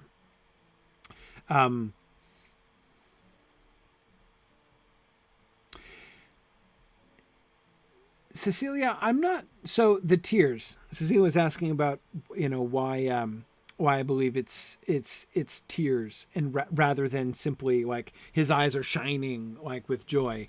I think it's possible to read that as simply like metaphorical, right? His eyes are metaphorically shining in the sense of being full of joy as he's dancing on the floor, right? I have to admit, the number one thing that makes me think that that's tears, the number one thing is that it's Sam, right? And as Tony says, Sam cries at the drop of a hat, right? If there is one person in the Lord of the Rings quicker to shed tears than Sam Gamgee, I don't know who it is, right? So that's one thing. I mean, part of what Nienna, right, I guess is the only other candidate, right? But of course, Bricktails, that connection is a lovely one, right? I'm totally cool with putting Sam in the category with Nienna here. But anyway, yeah. So part of the reason I believe, Cecilia, that I'm thinking that is knowing Sam. I literally cannot imagine Sam having this moment and not crying. Like, we see him cry when he's sad. We see him cry when he's joyful, right? I mean, his tears at the Field of Cormel, and, Tony, I think you were talking about this, is, a huge moment, right? A wonderful moment. I cannot imagine him seeing Frodo out of bed for the first time and not tearing up. Like, I just doesn't fit with the rest of the descriptions of Sam. Similarly, his turning hastily away, his blushing and turning hastily away. I don't necessarily think that he's blushing because he feels like he's been, inappropriate.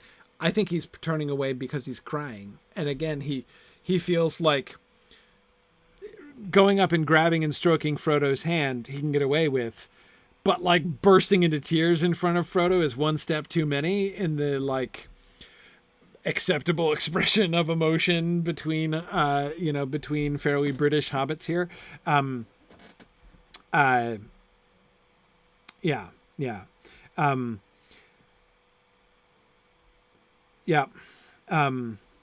Now I agree. Mad Violinist points out that Tolkien is usually not shy about mentioning Sam's tears. So the fact that he doesn't actually mention his weeping or weeping, crying, tears, none of those words appear other than cries, but that's not, of course, what it means there. So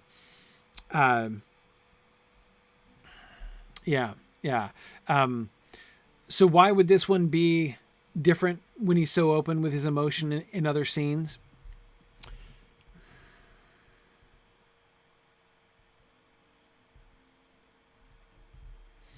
Let me see if I can explain that.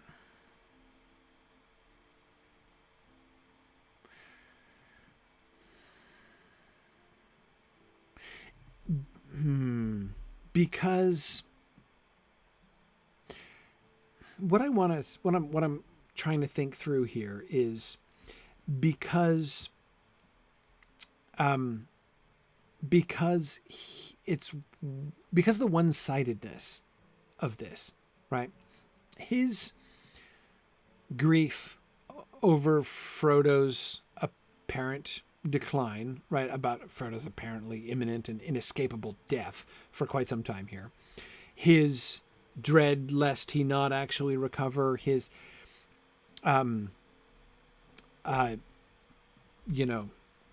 wonder and joy, eucatastrophic joy upon seeing Frodo is very one-sided. This isn't something he's shared with Frodo. When, like in the Field of Cormallen, even after the destruction of the ring, Sam is much more open. He doesn't blush, right? He doesn't blush when he's expressing emotion very clearly and trying to comfort poor Frodo's hand when he's just had his finger bitten off, right? In The Return of the King. He doesn't blush there, right? But again, there, like, he's talking about an experience the two of them have just shared. I think that here, his very care for Frodo would make him want to conceal it. Like, Frodo doesn't need to. It's not just because he's shy and doesn't want to express his feelings. So again, Sam not usually shy about that, but the joy. Karita, I'm going back to what you said before, right? One of the things about sitting at someone else's bedside when they have been very, very ill or recovering from surgery or something like that, you don't really want them to know how you suffered then, right? You want to focus on them being better. You want to celebrate them. So when they're starting to get better, the last thing you want to do is be going on and on about, like, I was so worried.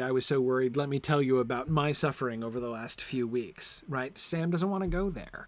That seems to me a bit, does that make sense? Again, I don't think it's just, I don't want to let on about how I feel. Cause again, Sam, when does he not want to let on about how he's not usually guarded about how he feels. But I think that he doesn't want to, it's not about him. In this way, he doesn't want to share his grief with Frodo. He just wants, so he turns away his tears, which I do think he's at least threatening to shed, and instead turns around only when there are no tears on his face, but still only, and his eyes are still shining from the recently shed or unshed tears, and he shares his dancing on the floor instead. It's fine to see you up in yourself again, sir. Right? That's what he wants to, that's where he wants to be. Right? Yeah. Yeah.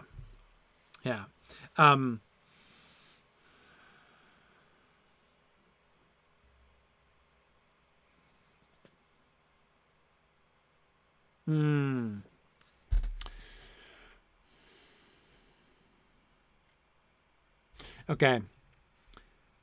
Corey Schwab just had a really cool instance of shining eyes. Rosie's eyes shining when she smiles at Sam. That's really interesting. That's really interesting. Any other examples of eyes shining in The Lord of the Rings? I don't think there are any in the Silmarillion. Be surprised if there are. It's not the kind of detail you usually get in the Silmarillion. Any other examples in The Lord of the Rings of eyes shining? Non-Gollum category. I don't mean actually luminescent eyes, right? Non-Gollum category, shining eyes. Yeah. Yeah, exactly. Not the eyes of spiders in the dark around the fire in Mirkwood either. Yeah, no, those shining eyes also don't count. Yeah. Tell me if you find any more. Anyway, If we want to say Sam's not crying, I'm willing to listen to arguments that he's not crying. And Corey, I'm certainly interested to hear arguments that like it is not merely a reference to the fact that there are probably tears standing in his eyes. We do get the bright eyes of elves, Nahor. Yes. Yeah, that's important. Not sure it's exactly the same thing, but wait, Quickbeam's eyes are shining? Also not sure that's the same thing. I want the word, though. I totally accept Rosie's eyes as parallel there. I'm not saying what she's thinking is exactly the same, but that seems to me a really tight parallel, whereas light emerging from eyes is a favorite thing, right? I mean, Tolkien loves luminous eyes, not just with Gollum, right? But actual radiance emerging from eyes is a Tolkien standby. Okay, so whose eyes are shining and in what context, Pontine, in the House of Tom Bombadil? I want to see that one. Good, JJ was thinking of Tom Bombadil there too.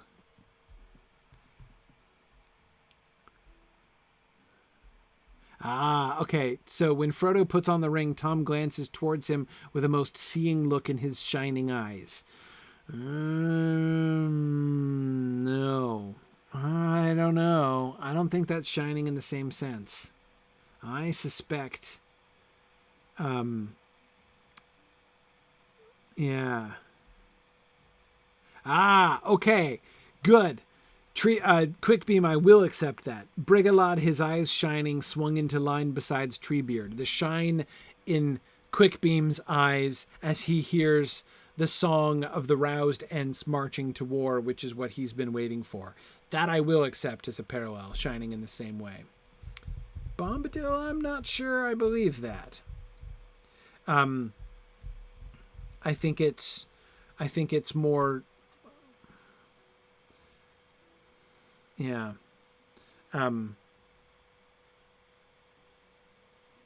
Oh, interesting.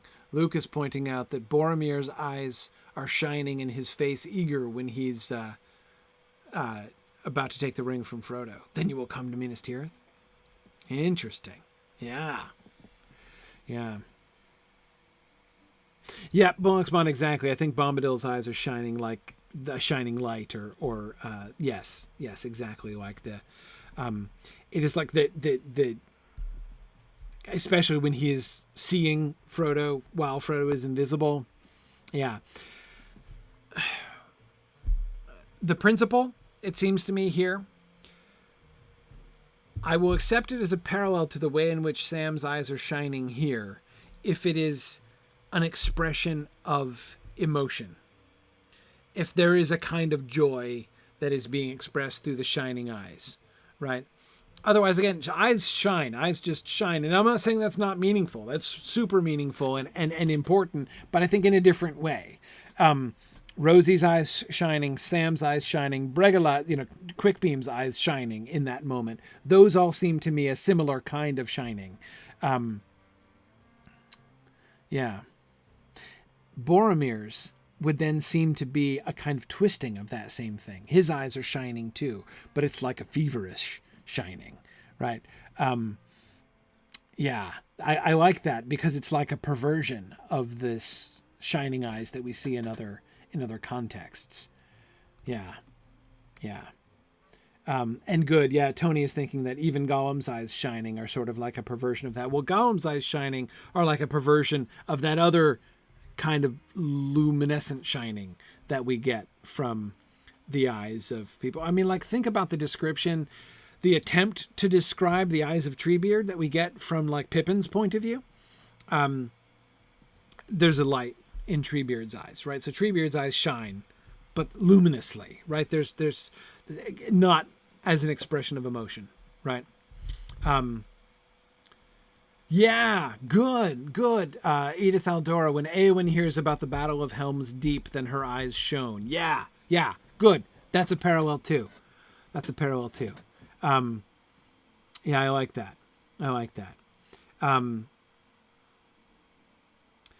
Good. So yeah, we have Nahor. Back to your comment from before, the bright-eyed elves, the elves with their bright eyes. Remember, Gollum complains about that. You know, the elves with bright eyes, the brightness of the eyes of elves. That's the other version. So like the when I'm talking about the two different kinds of shining, that's to me like the classical the classic instance of that other more literal, more luminous shining, which is meaningful, but it means something else than this expression of emotion through the eyes, this expression of desire of different kinds, right? Brigalad's desire, you know, his joy and desire both seem to be connected right there, right? Joy, desire. I was going to say wonder, but I'm not sure. Joy. I'll go as far as joy and desire, right? Passion, sure. Yeah. Of different kinds. Yeah. Eowyn thinking about the Battle of Helm's Deep, right? There's desire there, desire for that kind of glory, joy at hearing about that glory, that, you know, she is, yeah.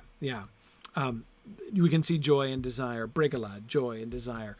Rosie, joy and desire, right? And Sam here, joy and desire. Yeah, sure. Okay, good. Oh man, all these things we're talking about that I never planned on. Let's see.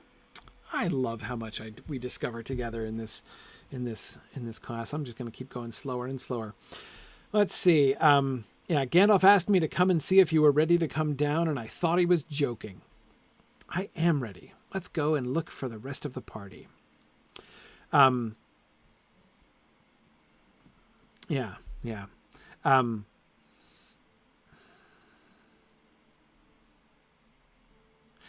Good. Matt points out the time when at the Field of Cormelin, when Frodo and Sam's eyes are shining with wonder. Yeah, sure. Certainly there, I think. But that, I think, is sort of, well, no. There's wonder. There's got to be wonder in Rosie's eyes there, too, right? There's got to be wonder there. With Brigalad and Eowyn, and certainly here with Sam. I can go with wonder, desire, and joy. Sure.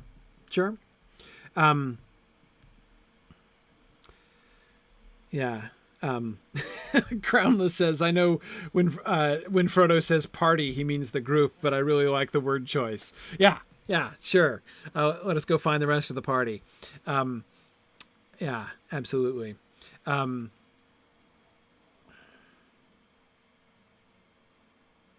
Yeah. Well, we could say just strong emotion, but no, there's clearly a thread, I think, that connects all of those shining eyes, when it's not just that sort of elvish or perverted elvish brightness of the eyes, but of the shining of wonder and desire. And yeah, again, I could come back, Luke, to the wonderful point that you made about Boromir's eyes, right? His desire, certainly. Joy, as he's thinking that Frodo is about to say he's going to come to Minas Tirith, right? Wonder, even at that we can see all of those things kind of twisted and perverted in this moment of feverish excitement from Boromir. Yeah. Anyway, okay. Yeah, good. Okay. Let's go and look for the rest of the party. I can take you to them. And Elves, sir. We finally get to Elves, sir. And Elves, sir. Elves here and Elves there. We get Sam's description of elves. Remember, this is Sam talking about the fulfillment of his every childhood fantasy, right? I'll take Sam to see the elves. He'll be delighted, says Frodo to Gandalf, right? When they decide that Rivendell will be their destination. And here's Sam expressing his delight, which not only he experiences, but he knows that Frodo was anticipating Sam's delight, right? It's an elf an elf catastrophe, is it? Art and Crayon? Yeah, something like that. Yeah. Yeah, exactly. Elves here and elves there.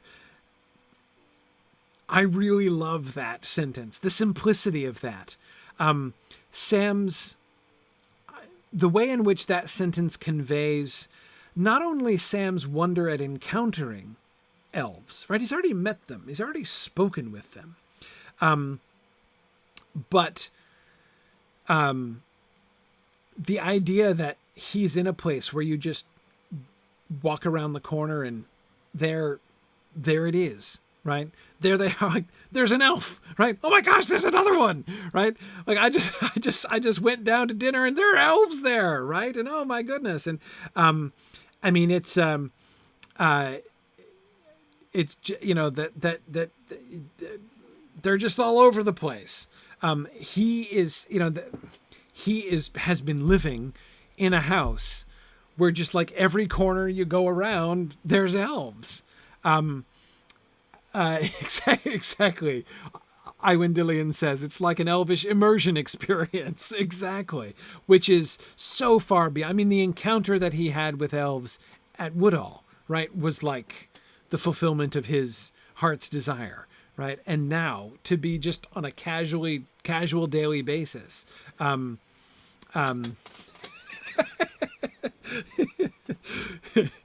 Round the corner there may wait a new elf, or maybe 8, says Mad Violinist. Yeah, yeah, exactly. Yeah, that's yeah, it's really incredible. And Ambrosius Aurelianus, you know, what the one thing, and it's such a pale comparison, but the one thing that in my own experience I can compare it to is something a lot like that. Like when my wife and I, who have been lifelong lovers of British literature, go to England, right, and are like in London, right, taking a bus around London, and we'll pass a street, right, that we know from Dickens, or we're going through Bath, and we pass by somewhere with a Jane Austen connection, right, and we're like, oh, look, like there we are, we're just on a bus, and there's that street, right? I mean, it's there's something like that, being sort of surrounded by these things that we've been thinking of and imagining all of our lives, or what feels like all of our lives. But again, so much paler in comparison, I think, obviously, to these encounters in this situation that that Sam finds himself in. Yeah, yeah. Yeah, you're right, Mad Violinist. Going to Mythmoot is kind of like that too. Absolutely. Absolutely. Yeah, cool. Okay, so anyway, elves here and elves there. Some like kings, terrible and splendid, and some as merry as children. I remember seeing one of you commented earlier, sort of wondering, is he describing two different categories of elves, or do the elves take shifts? Right, like it's my turn to be terrible and splendid today, and it's like, oh, and I'm due for some merriment next week. I am sure that some are like both too. Yeah, yeah. It's interesting though that he says some and some, though. We may remember in the future when he's going to try to capture what it was like to meet Galadriel when he's talking to Faramir. He kind of does the both of them, right? She's kind of like this, but also simultaneously kind of like that. In a sense, he's doing that with like the elvish population of Rivendell on the whole, right? In order to try to kind of capture what elves are really like now that he's met them and indeed has now been living among them for some time. He goes both directions, right? But he does say some and some, as if there are different, as if there are different populations or different sort of emphases there.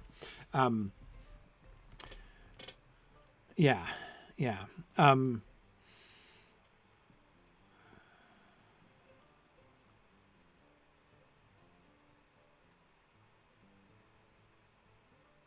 What I'm trying to think is if he's if it's so some are like kings, terrible and splendid. I mean, there are elf lords like Glorfindel in Rivendell, right? Who certainly are like kings, who may even have been kings. And again, I don't know how to say your name. Could it be high elves and regular elves? It's possible. That's one of the things that I'm kind of wondering here. I mean, are the terrible and splendid ones, Noldor, and the merriest children ones are, Morroquendi, that are also living there? I'm not really sure, but Edith Aldora, that is precisely the line that I was just thinking of and about to refer to. Elrond is referred to as both, if you remember his description in The Hobbit, right? Noble and fair as an elf lord, as strong as a warrior, as wise as a wizard, as venerable as a king of dwarves, and as kind as Christmas in the first edition, changed to kind as summer in the later edition, when Tolkien was trying to take out some of the anachronisms from The Hobbit. But I still like kind as Christmas, I perhaps because it alliterates. It's also cuter. Besides which, I think it's better. I mean, summer is kind too, but Christmas seems kinder to me. Anyway, whatever.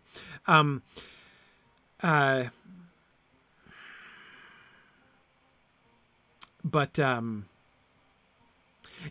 Tony and JJ are, the kindest Christmas line puts them in mind of Narnia. Yeah, and that kind of makes me think on its own that maybe Tolkien, in being annoyed by all of the bizarre hodgepodge that The Lion, the Witch, and the Wardrobe was perhaps to a slight extent, if not somebody throwing stones in a glass house, at least somebody throwing stones in a house with some sort of largish picture windows, right? But he was kind of closing those, right? Putting shutters up in front of those as time went by, and seemed to enjoy that kind of thing less and less as he went on in his life. Anyway, okay. All right. All right. So anyway, where was I? Merriest children. Right. Okay. That pairing is interesting also, if you think about that, right? I mean, he uses two similes. So he uses descriptors. Oops. Sorry. I keep timing out here. No, I don't want to quit. Sorry. Getting wrapped up in things. He uses two descriptors, right? The adjectives. We've got terrible and splendid versus merry, right? But he also uses two similes, like kings and merry as children, right? Though notice that they're different. The kings are describing, some of the elves are like kings, and the terrible and splendid is like in a positive. It's like, in what way were they like kings? They were like kings being terrible and splendid, right? As children is used as a simile. He says, some are like kings and some are like children. He doesn't say that. He says that some are like kings, in that they were terrible and splendid. And some of them are as merry as children. So the as children simile is only in order to illustrate the merriment.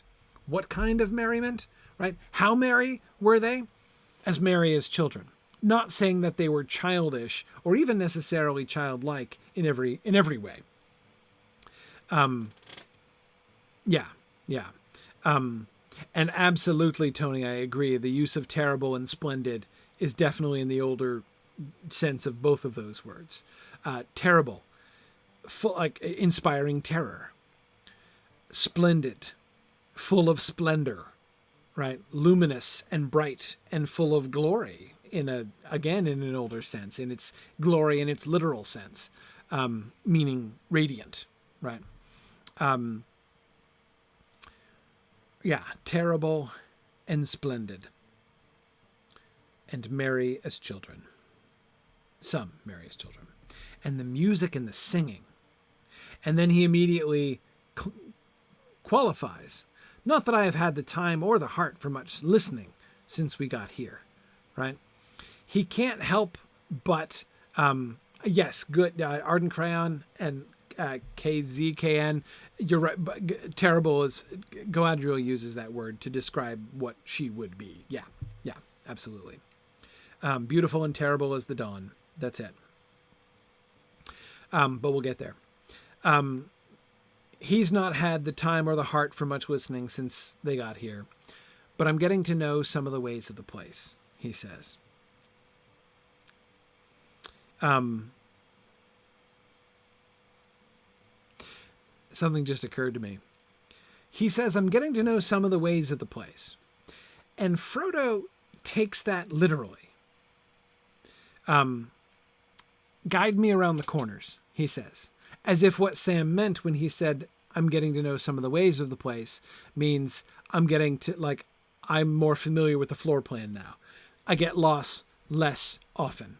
And of course, that's where Sam sort of begins. It's a big house, this, and very peculiar, always a bit more to discover and no knowing what you'll find round a corner, right? This is a house that's full of adventure. This is an adventurous house. If it's a homely house, it's a homely house in a very different way in which Bag End is homely, right? I mean, you'll never know when you'll find another wardrobe of clothes or another pantry around a corner in Bag End. But remember, there aren't any twists and turns in Bag End. It's a tunnel that goes straight in and has rooms on either side. But anyway, so the homeliness here is of a different quality, certainly. And I don't doubt that when he says I'm getting to know some of the ways of the place, that he does, at least in part, mean physically. Like, I get lost less often than I used to do. And so Frodo is right to say, guide me around the corners. But I think that he means Tony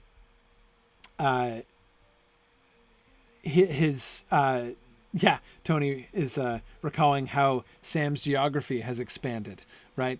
Mr. I know the land well within 20 miles of Hobbiton now is getting to know some of the ways of Rivendell, right? Now the House of Elrond Half-Elven is familiar to him, and he can guide other people around the House of Elrond Half-Elven. Kind of amazing, right? To think about that. Elves, sir. But again, some of the ways of the place understood more abstractly, right? Especially after what he's just been saying. Elves here and elves there, what the elves are like, what the elves do, right? In their music and singing. I'm getting to know some of the ways of the place, like how exactly, ways as in customs, the kinds of things you can expect, what you will see and hear if you walk around Rivendell, right? He's getting to be familiar with some of that. So he's not had the heart for much listening. He's not been spending time listening to the elves sing as he would have wanted to do, but he's still heard them because, you can't walk around corners in Rivendell without hearing the singing, right? But yeah, so Fourth Dauntless, I agree. That last line, guide me round the corners, does seem to be Frodo kind of referring back to Sam's earlier line. Right. Kind of joking, turning it back to the more literal getting to know the ways. Notice that Frodo also touches Sam, right? I mean, far from touching being something that never happens, Frodo takes Sam's arm here. Right? You shall be married tonight and listen to your heart's content. Come on and guide me round the corners. They walk arm in arm here. A thing, by the way, which happens on more than one occasion, walking arm in arm, right? That's does not seem to me to be an unusual level of physical affection based on what we see here. I know what you have been doing. So he acknowledges Sam, but again, remember, he is going to be sensitive to the fact, what we were talking about before, that Sam is not going to want to, bring Frodo into he's not going to want to talk about his own fears, his own suffering, his own grief, as he's been sitting at Frodo's bedside. Frodo knows that Sam wants to put that behind him and focus on the glory and trumpets bit, right? I know what you have been doing. So he acknowledges it, and he acknowledges it accompanied with a touch, right? With a gesture of physical affection, taking his arm, right? Linking the two of them together. Let us go walk together, right? Let us walk together arm in arm. But you shall be merry tonight and listen to your heart's content. I'm going to take you and accompany you out to something that's going to make you happy, right? To enable you to enjoy yourself. Come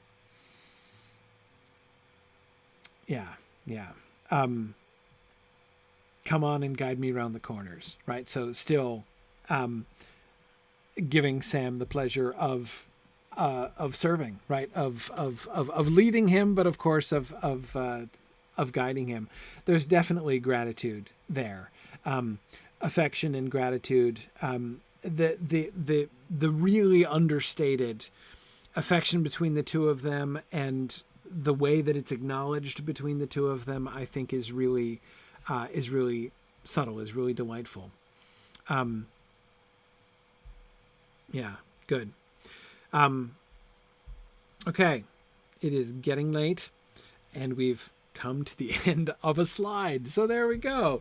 See, we did Frodo looking in the mirror last week. We did Frodo meeting Sam this week.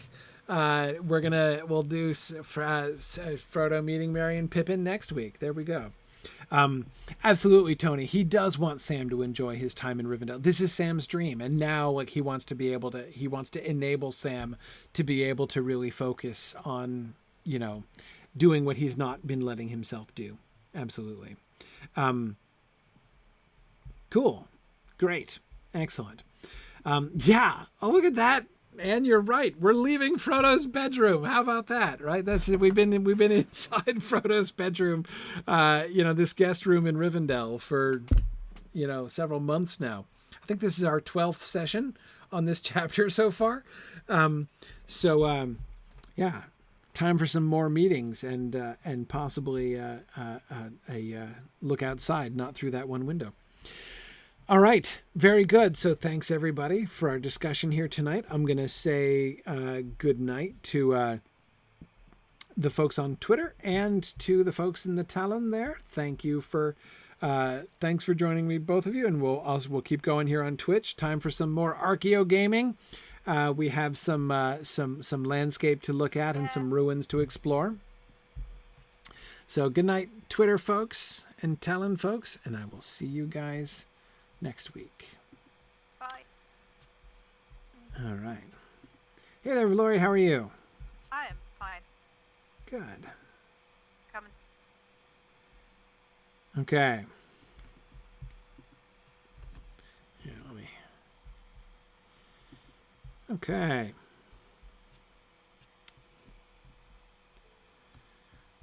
All right. So let us head out to Kellendim. Back again. I've been really excited about this week's field trip because I'd never noticed that archaeological mystery before. We have an archaeological mystery to solve.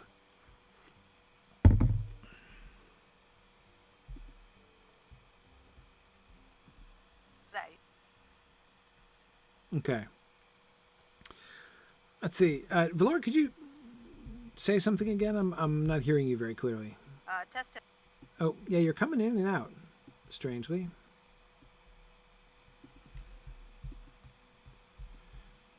That is unusual with your mic, but...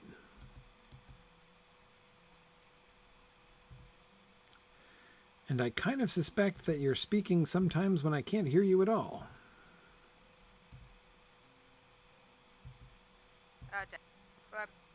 Oh, just got a little bit of you there. Heard several syllables.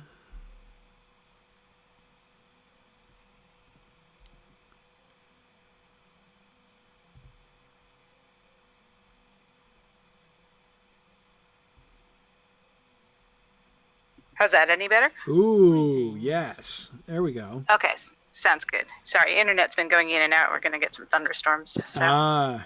Yep, no problem. No problem. Hooray, Good. hooray. Okay, yeah, that works. So Something popped into my mind when we were talking about Sam stroking Frodo's hand, and you mentioned it might have been part of a nursing thing. That used to be a technique in old medicine. Yes. If somebody's legs were going cold, or if they had a fever somewhere, they would chafe the cold parts of the body to draw the fever down. Chafe their wrists. They do that in Dracula, right? Whenever somebody comes upon, like when Dr. Seward and Van Helsing discover Lucy, Yes. and she's all cold, right? Because almost bloodless, right? And chafing her wrists, and even I think her ankles. At one point, they chafe her ankles too. Yeah, they do it physically and with, I think, vinegar. Yeah. Well, of course, brandy usually in Dracula, but yeah, no, I agree. And also the coldness of the limbs. You think about the that famous description, though it's mostly comical, but still you can hear the sort of the lingering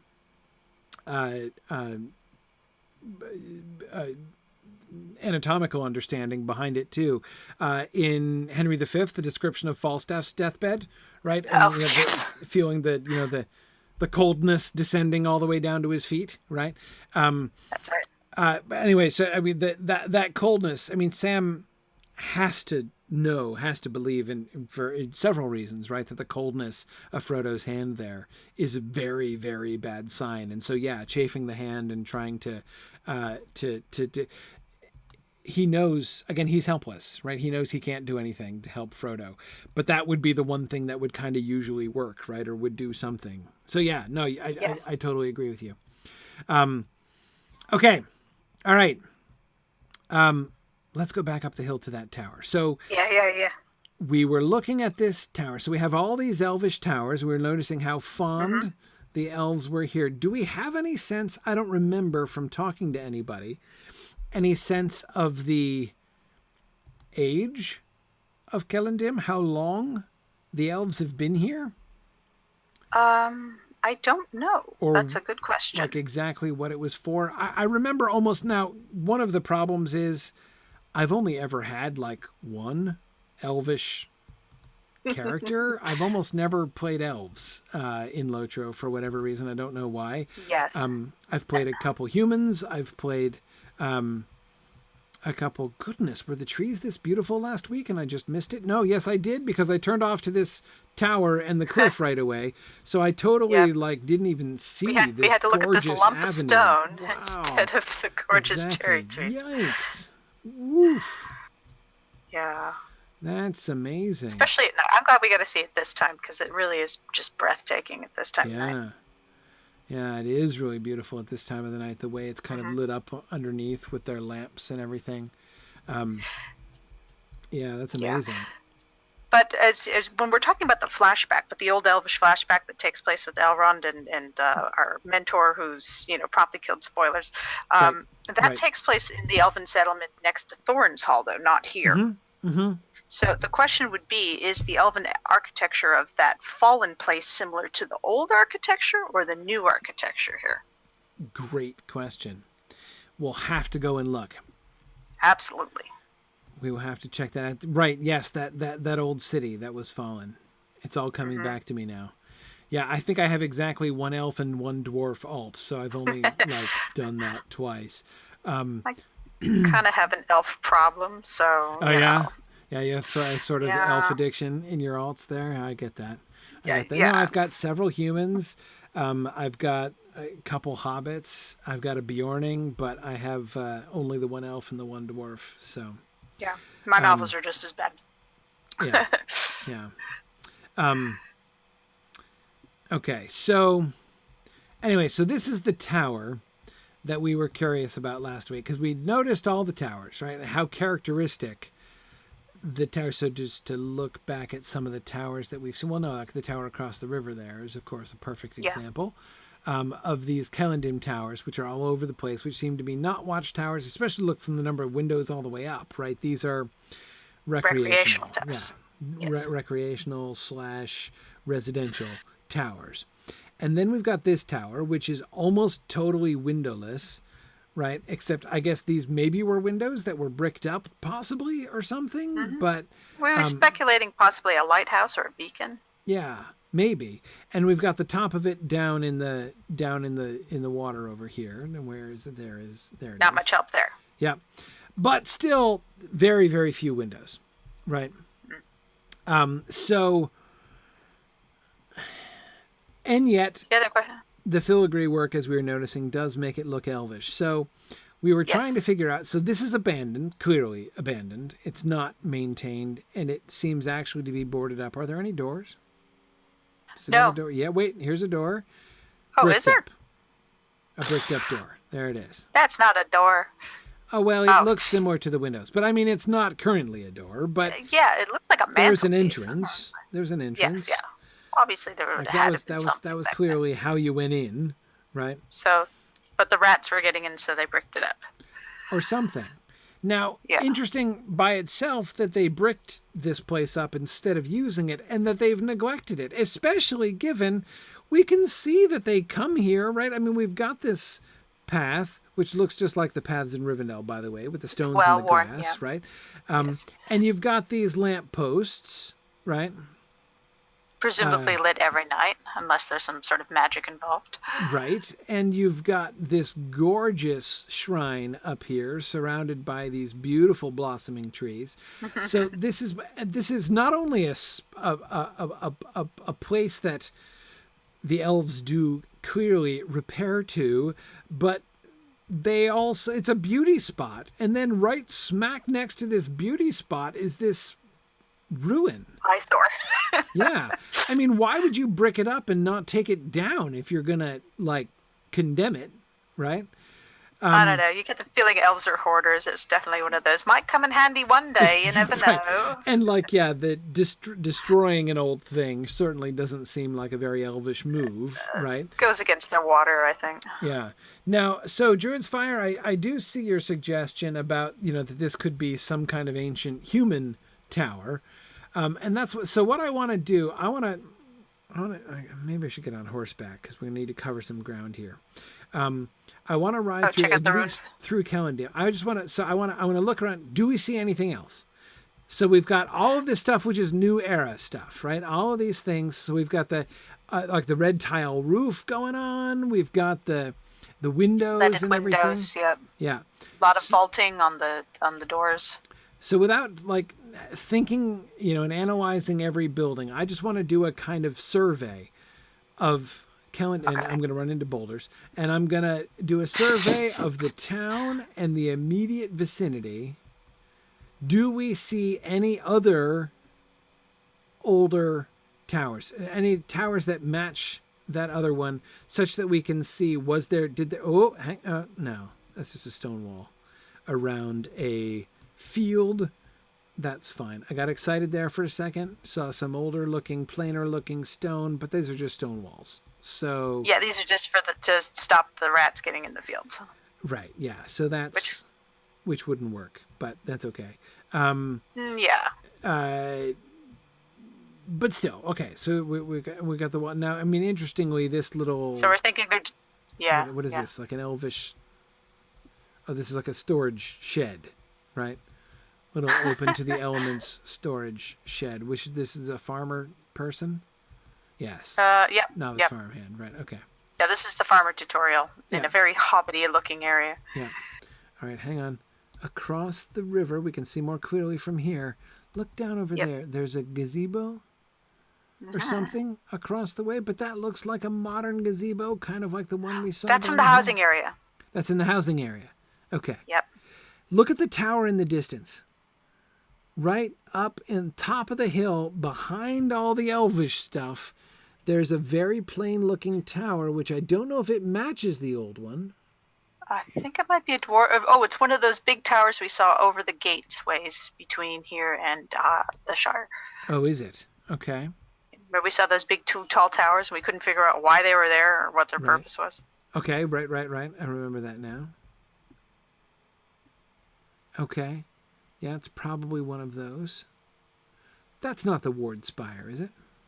No, it's not the Ward Spire. Ward Spire's further up north. Yeah, north of here. That's it's closer to Gondaman.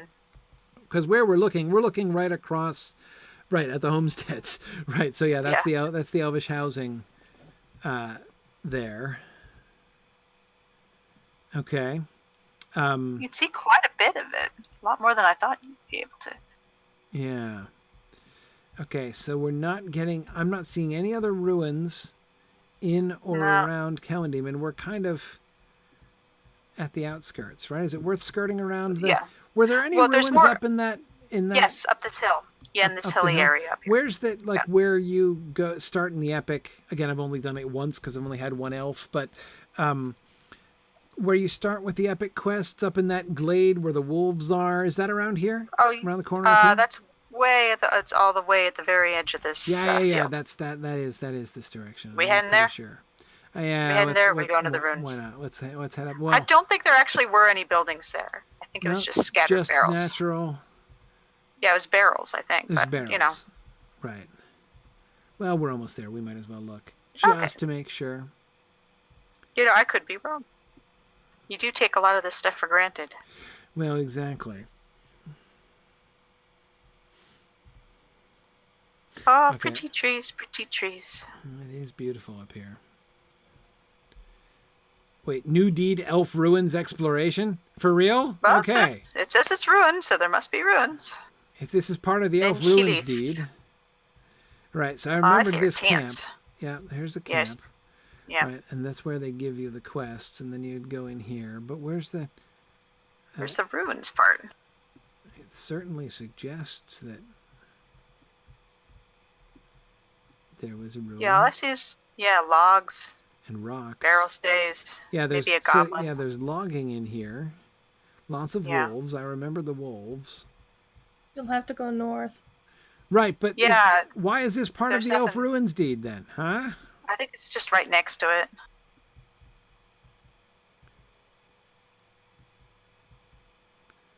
That area was revamped late last year by Scenario when he did he added the walls and everything. Yeah. Here? I can see, the people at the camp used to be next to trees, and they're not there anymore, and there's these beautiful blossoms trees everywhere. The Hobbit walls down in Kellendon proper were part of the revamp. The Hobbit walls. You meaning around the fields? Yes. Okay. Right. Okay. But these guys used to be in a bunch of trees, and the trees are gone. Walls up here, nor towers. No, I think it's talking to... Then Helith is on the other side of those hills, though. So. Right. Okay. All right. Just wanted to confirm. Okay. Great. Yeah, and I'm almost positive I have not been here. It was a long time ago. I mean, I'm pretty sure that one elf alt that I made was like my second alt ever. So I mean, that was a long time ago. Was that the high elf one we did at Myth Moon? No, the high elf one was the I guess technically the second alt I've ever made, but that was of course a high elf, and so didn't come. So we're going up this hill here. Right. Right up on top there. Right. Yeah, I see the ruins. Yep. Yeah. Vague memories of those ruins. Are there goblins in the ruins? Or are those down up further north? I think this is the one that has rats and stuff. Oh, the one with the rats. Okay. And a wolf. Yeah. Okay. Yep. Rats and wolves. Aha. Oh, that tower's promising.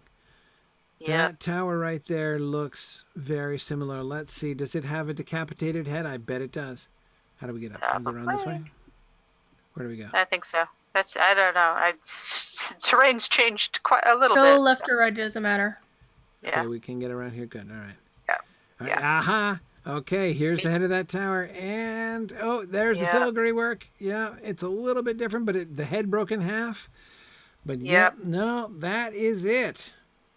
Yeah, we got to look for those big towers with the sort of bricked up mantelpiece looking things. Yeah, the stone is very similar. What do we get? Do we get the row of windows? No, but we get it attached to buildings. I think it's on the inside. I thought I saw something similar. Maybe it was on the other. I think it was on the other towers in the other ruins where you have to anoint. There's no entrance. You're right, JJ. There's no entrance whatsoever to that tower. Look at all the blue marble inlay. Uh-huh. There's blue marble inlay on the windows. It's very fancy. Okay, somebody remind me, what's the history of this place? Tom Goliar? What was here? What was this? Do we learn anything about this? We quest here, I know. Vague memories. Yeah, I don't know. It's like I used to know, and now I just breeze through the dialogue box. Yeah. So somebody posted that was a Tumblr thing. They said when you breeze through the dialogue and forget exactly what your mission is, and they got that quote from Pippin going, "Right, where are we going?" Right. Yeah. Yeah. There's a bit of fallen tower to your south. Uh-huh. To your right, Corey. Yes, there's the tower. Yeah, clearly the same thing. Ooh, we can see inside the tower, which will doubtless just be a ring of grass. It does. Yeah, it does look like it's the same design, but it was very successfully blasted apart. I love the detail on this, the bricks falling out of place. Yes. They used a wood grain on part of it. If you can go around and jump up on the side, you can actually jump up on it. Wood grain? It looks like a wood grain, like the rings of a tree. It looks a little like broken stone. Little. You can see the long bits are where it's just it's being mapped on the wrong side of the Boolean, honestly. Okay, hang on a second. JJ says there's the collapsed piece has a bit of bricked in window. Oh, and here? Bit of bricked in window? Yeah. Yes. You can actually jump up on it if you go down, trying to follow where you are. Uh-huh. There's a bunch of us actually standing on it. Yeah, I see the I see the bricked in window right here. So is that the graining that you're talking about there? Yeah, the what we were calling the filigree around this planar tower. Oh, you're actually standing on a bricked in window. Yes, that's what I'm looking at there. I was looking at the one on the collapsed tower over there. So. Yeah, excellent. So Pontine has very helpfully given us the deed text. Thank you. It says, in the days when Tom Goliar stood whole, it was a place of celebration and ceremony for the elves of Arid Luin. Now it is a wretched ruin, a shattered memory of better days. Okay. So it doesn't say what happened to it. No. Just that it once was nice and now it is not. A place of celebration. Okay. They had a party tree. So I have to imagine then, now that we've, I think, proven that the tower, our headless tower down by the cliff there, is an old tower from the era when this was built, right? Because it's clearly the same as these ruined towers up here. So therefore, the evidence suggests that we had this place built up on top of the hill, and then they had a tower, which has to have been some kind of watchtower, right? I mean, why would you build one isolated tower separated from your celebratory party spot up here, and right off on the cliff, right where the river comes around? I mean, it's in a very conspicuous, we're watching the entrance to the river kind of place, right? Yep. The evidence also suggests, I mean, the evidence of that tower on the cliff alone doesn't just suggest it to me, it more or less proves that the elves of Kellendim, that is the elves who currently live here, namely the elves who presumably built the newer architecture here, right? Yeah. Are not going to tear down the old buildings.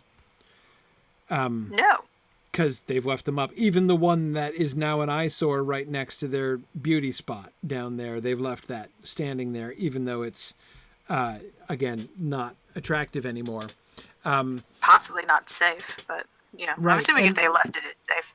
Yeah, and they haven't, yeah, exactly as JJ says, but they will condemn them and ensure that no one can get inside and hurt themselves. Yeah, exactly. For those elves who are merry as children. Exactly. Stay out of here, merry as children elves. So they retain the memory of the history here. But the other conclusion that I'm prepared to draw is that there weren't any others of these. So the elves who built this older generation of buildings didn't live down in Kellandim. Like, they didn't live down by the shores of the river, because if they did, their buildings would still be there. Some evidence of their buildings would still be there, because the new elves wouldn't have torn them down, as we have kind of proven. So, True. So maybe the river changed its course. Well, it's possible. Certainly in an elvish, elvish timelines for sure. Elvish timeline.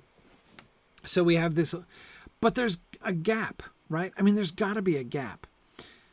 If you've got ruins like this, and so, I mean, with the immortal elves, had there been a continuous line, right, continuous population between the old elves who lived up here, or at least partied up here, and the new elves who came and settled down in next to the shores of the river, they would not have let him fall into ruin. They just would have maintained them, right? Nope. Yep, that makes sense. So there has to have been a time gap. There has to have been a time when the old elves came and they built the party spot and they built the watchtower, and then they left. And it fell into ruin. And then a new generation of elves were like, hey, let's come live downhill from the old party spot. Yeah, that implies that the people here were either like, this was a permanent place, but one that you visited, not one that you stayed. Like, maybe this is a military base, or maybe this is just the party place, or this is where, maybe another kind of harbor was here. Right. And when the use for that disappeared, that's when everyone either moved on or went back to Dwayland or something like that. And but eventually the use of the river came back. That's when they built the new settlement. Ah, yes. Is this then meant to reflect the fact that, so the new generation of elves, the elves who built Kellandim proper down there, is this to reflect the end of the Third Age? Like, this has grown up. The Lord of the Rings speaks intermittently. Back from Sam's very first conversation there in the the Green Dragon, of the fact that elves now, at this time, at the end of the Third Age, are now setting sail more frequently. Like that, there has been this increasing exodus of elves out of Middle Earth.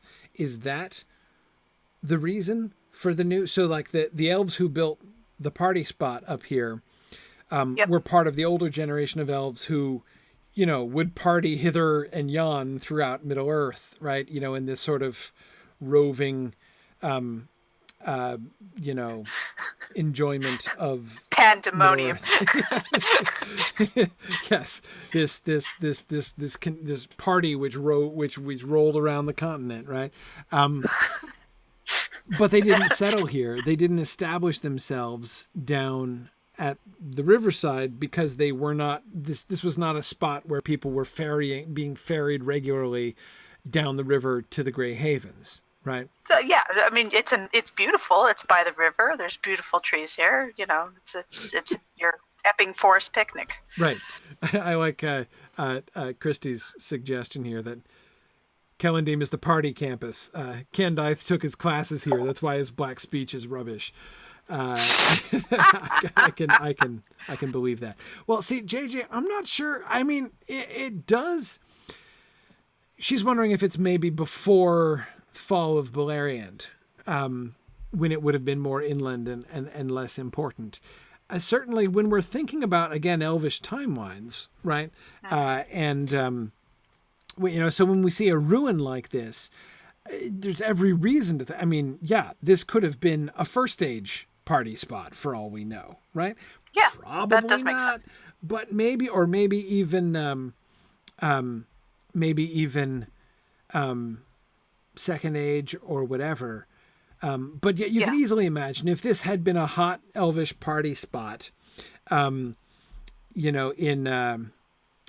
like the early Second Age, right? After the War of Wrath and everyone is reestablishing themselves and finding new places to party in the newly reconfigured continent, right? They establish themselves here. And then again, as the Third Age begins to drag on, and especially now as the shadow begins to lengthen in the east and the elves are increasingly saying, you know what, let's head out.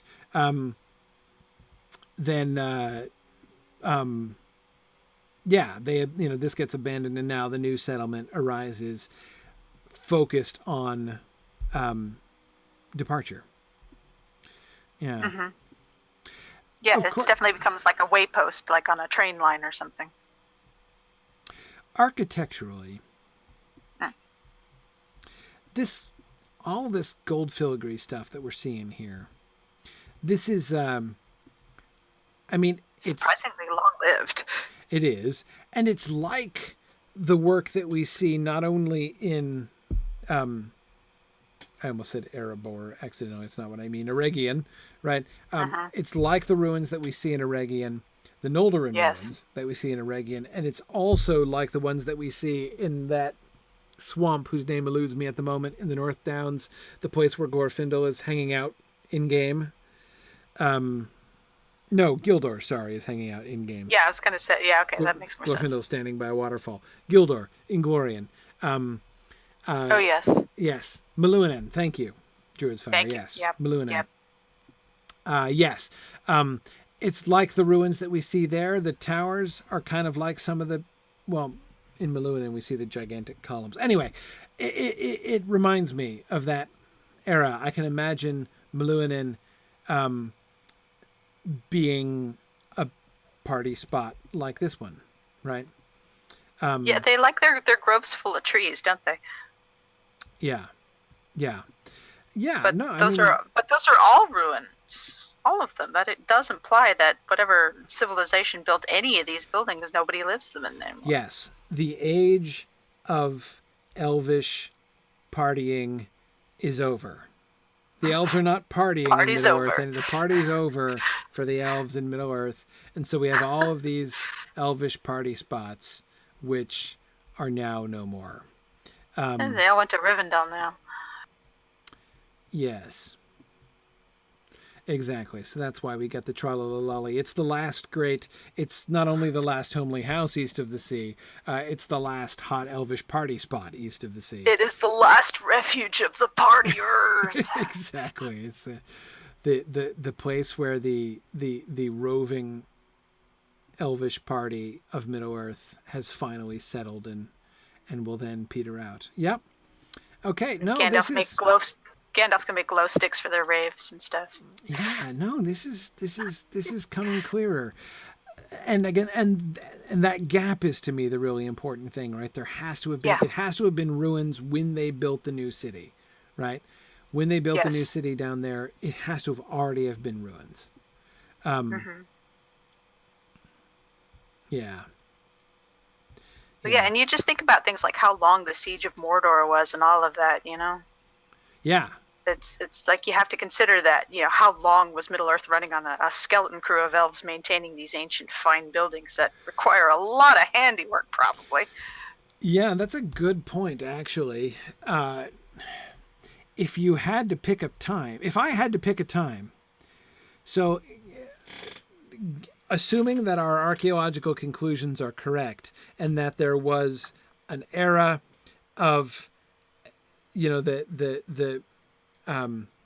frivolity, the high water mark of elvish partying in Middle-earth, right?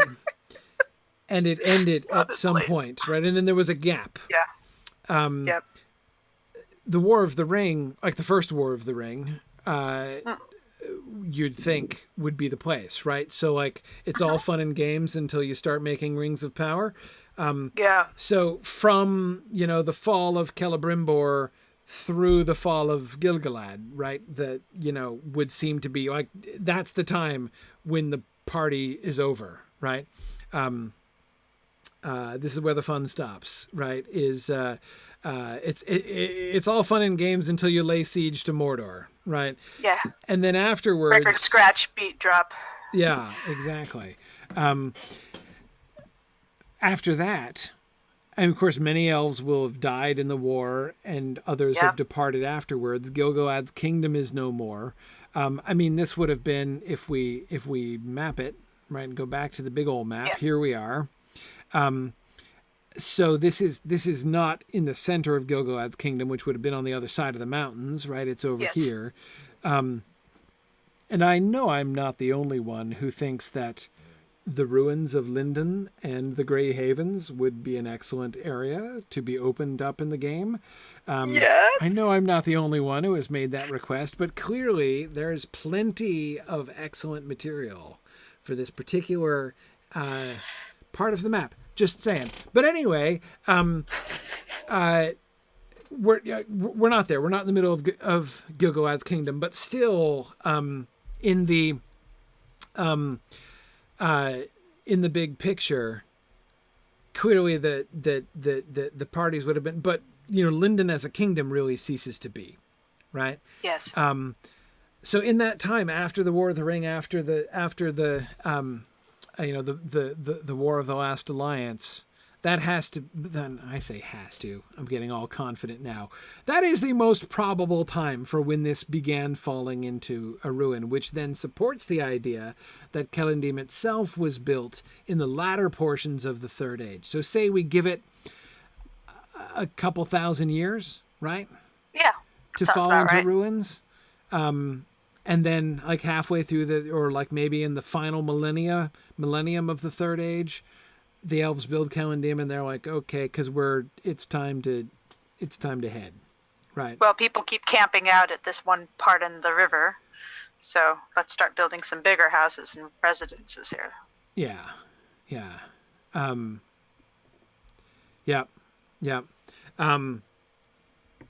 Okay. Cool. That works for me. Gosh, it's getting late, but no, this is good. We've come to some sound kink. We only needed to find one other set of ruins to sort of figure this out. And look that's a modern tower on the other side of it, isn't there? There's lots more. Yeah, there's lots more ruins to look at. We got statue face down. Darn it! I know, right? Do we recognize this statue? Have we seen this statue elsewhere? This isn't the Gilgalad statue, is it? No, we've seen other ruined statues throughout Celandine, and that all kind of look similar to this. There might be one on the river near the that goes across to Dwelin, that if you go over the bridge, you go to the homesteads. But if you go down the hill, like when you were getting the plants, there's another statue there that might be its twin. So we should definitely check out Dwelin next time. Yeah, this one is definitely an elf. It's definitely an elf statue. Yeah. They're wearing a hood though, and what looks like a rope belt or chain belt or something. Yeah, I mean, there's like wait, isn't it? There's definitely a pointed ear though on this side. I don't know. It looks kind of rounded though. I mean, for elf ears, it's a little pointy. I agree, but of course, it could just be in hair, or even in a hood. I'm on a hobbit. It looks different. Yeah. You close to the ground people get a better view of some stuff. But given the law of conservation of statues, the law of the conservation of statuary in Lotro, we have to see this statue elsewhere. So I'm trying to impress the back of the torso of this elf statue in my mind so that I'll recognize it if I see it again. Yeah, especially the layered sort of cowl. Yeah, the kind of cowl there. Exactly, that's what I was looking at. And the the belt. chain or rope belt. And that hand, the left hand, down by the waist. Yeah, it's an interesting hand. It's not got anything. I mean, we see the fingers, but it's not got anything in it, right? And it's not pointing. Yeah, no, that's the hand people make when they don't know what to do with the hand that isn't doing anything. Yeah, it's interesting. Okay, so I'll have to look around for that statue and see who this would have been. I like the idea. Who was saying that? Fourth Dauntless was saying that it's maybe Celandine was built after the fall of Arthedain. You could easily see once Arnor falls, and it looks like things are clearly on the decline. The beginning of the beginning of the descent towards the end of the Third Age, when everyone trying starts to get out of Dodge. Yeah, starts to tell that. But anyway, I'd originally come over this direction, and then before I noticed the statue, yes, that tower. See, we have as another modern tower right over there, right? One That's of where those the vineyard is. recreational towers, right? So this is the modern, right? There's the vineyard. Yeah. When you guys were talking about the ruins by the vineyard, this is the one you were talking about, right? There's another setup further. There's another setup further. Right. Mm-hmm. Yeah, the ones that are down by Duelon? Down like in the valley. Right, yeah. That's the one. That's with the goblins in that I was thinking of before. Yes. Right, yeah. Yeah, okay. I get them mixed up. Yeah. No, I mean, again, I have vague memories of questing years and years ago with my one elf alt. My one non-high elf alt. My lore master. Well, we'll have plenty of time to look through it. Yeah, we will. And of course, in surveying around here, we also kind of rushed through the rest of Duelin, and we never even went to the beauty spots. We'll probably have to go back. We'll have to go back and look at the shrine. Yeah, definitely. And maybe look at a few rest of the buildings, but then we can move our way north from there. And that housing area looks really lovely. I've never been in. Yeah. You should go in. There's also now a swift travel, too, there from Kellendim and Duelin. Okay. Oh, yeah, there is. That says. Yeah. The statue down by the river? Frodo. Yep. That lore master statue down by the bridge, the Dwarven Bridge, is not the same as the one we were just looking at. It's not the same. Oh, okay. I just want to know. Good. Yeah. Good. More hunting to do. Well, we will continue to explore and try to understand. Absolutely. But I'm loving our theories. I think this works really well. Really fun how we were, of course, doing a lot of getting a glimpse of the history of the Dunedain through our search through the Lone Lands, our explorations of the Lone Lands and of the Trollshaws, and now as we are going through Kellendim, getting a glimpse of the history of elves in the Second and Third Age, both of Middle Earth. So that's pretty cool. I'm pretty happy with our conclusions here. What mountain is that I'm looking at? Just mountains on the other side up towards the general Evendim, Enuminous, north of the Shire area. Anyway, I just noticed how very tall a mountain that is off in the distance. Anyway, okay. Thanks everybody for joining me. We'll stop here tonight. This was fun. Great thinking, great theories here. We shall return. No, not next week. Next week I will be away.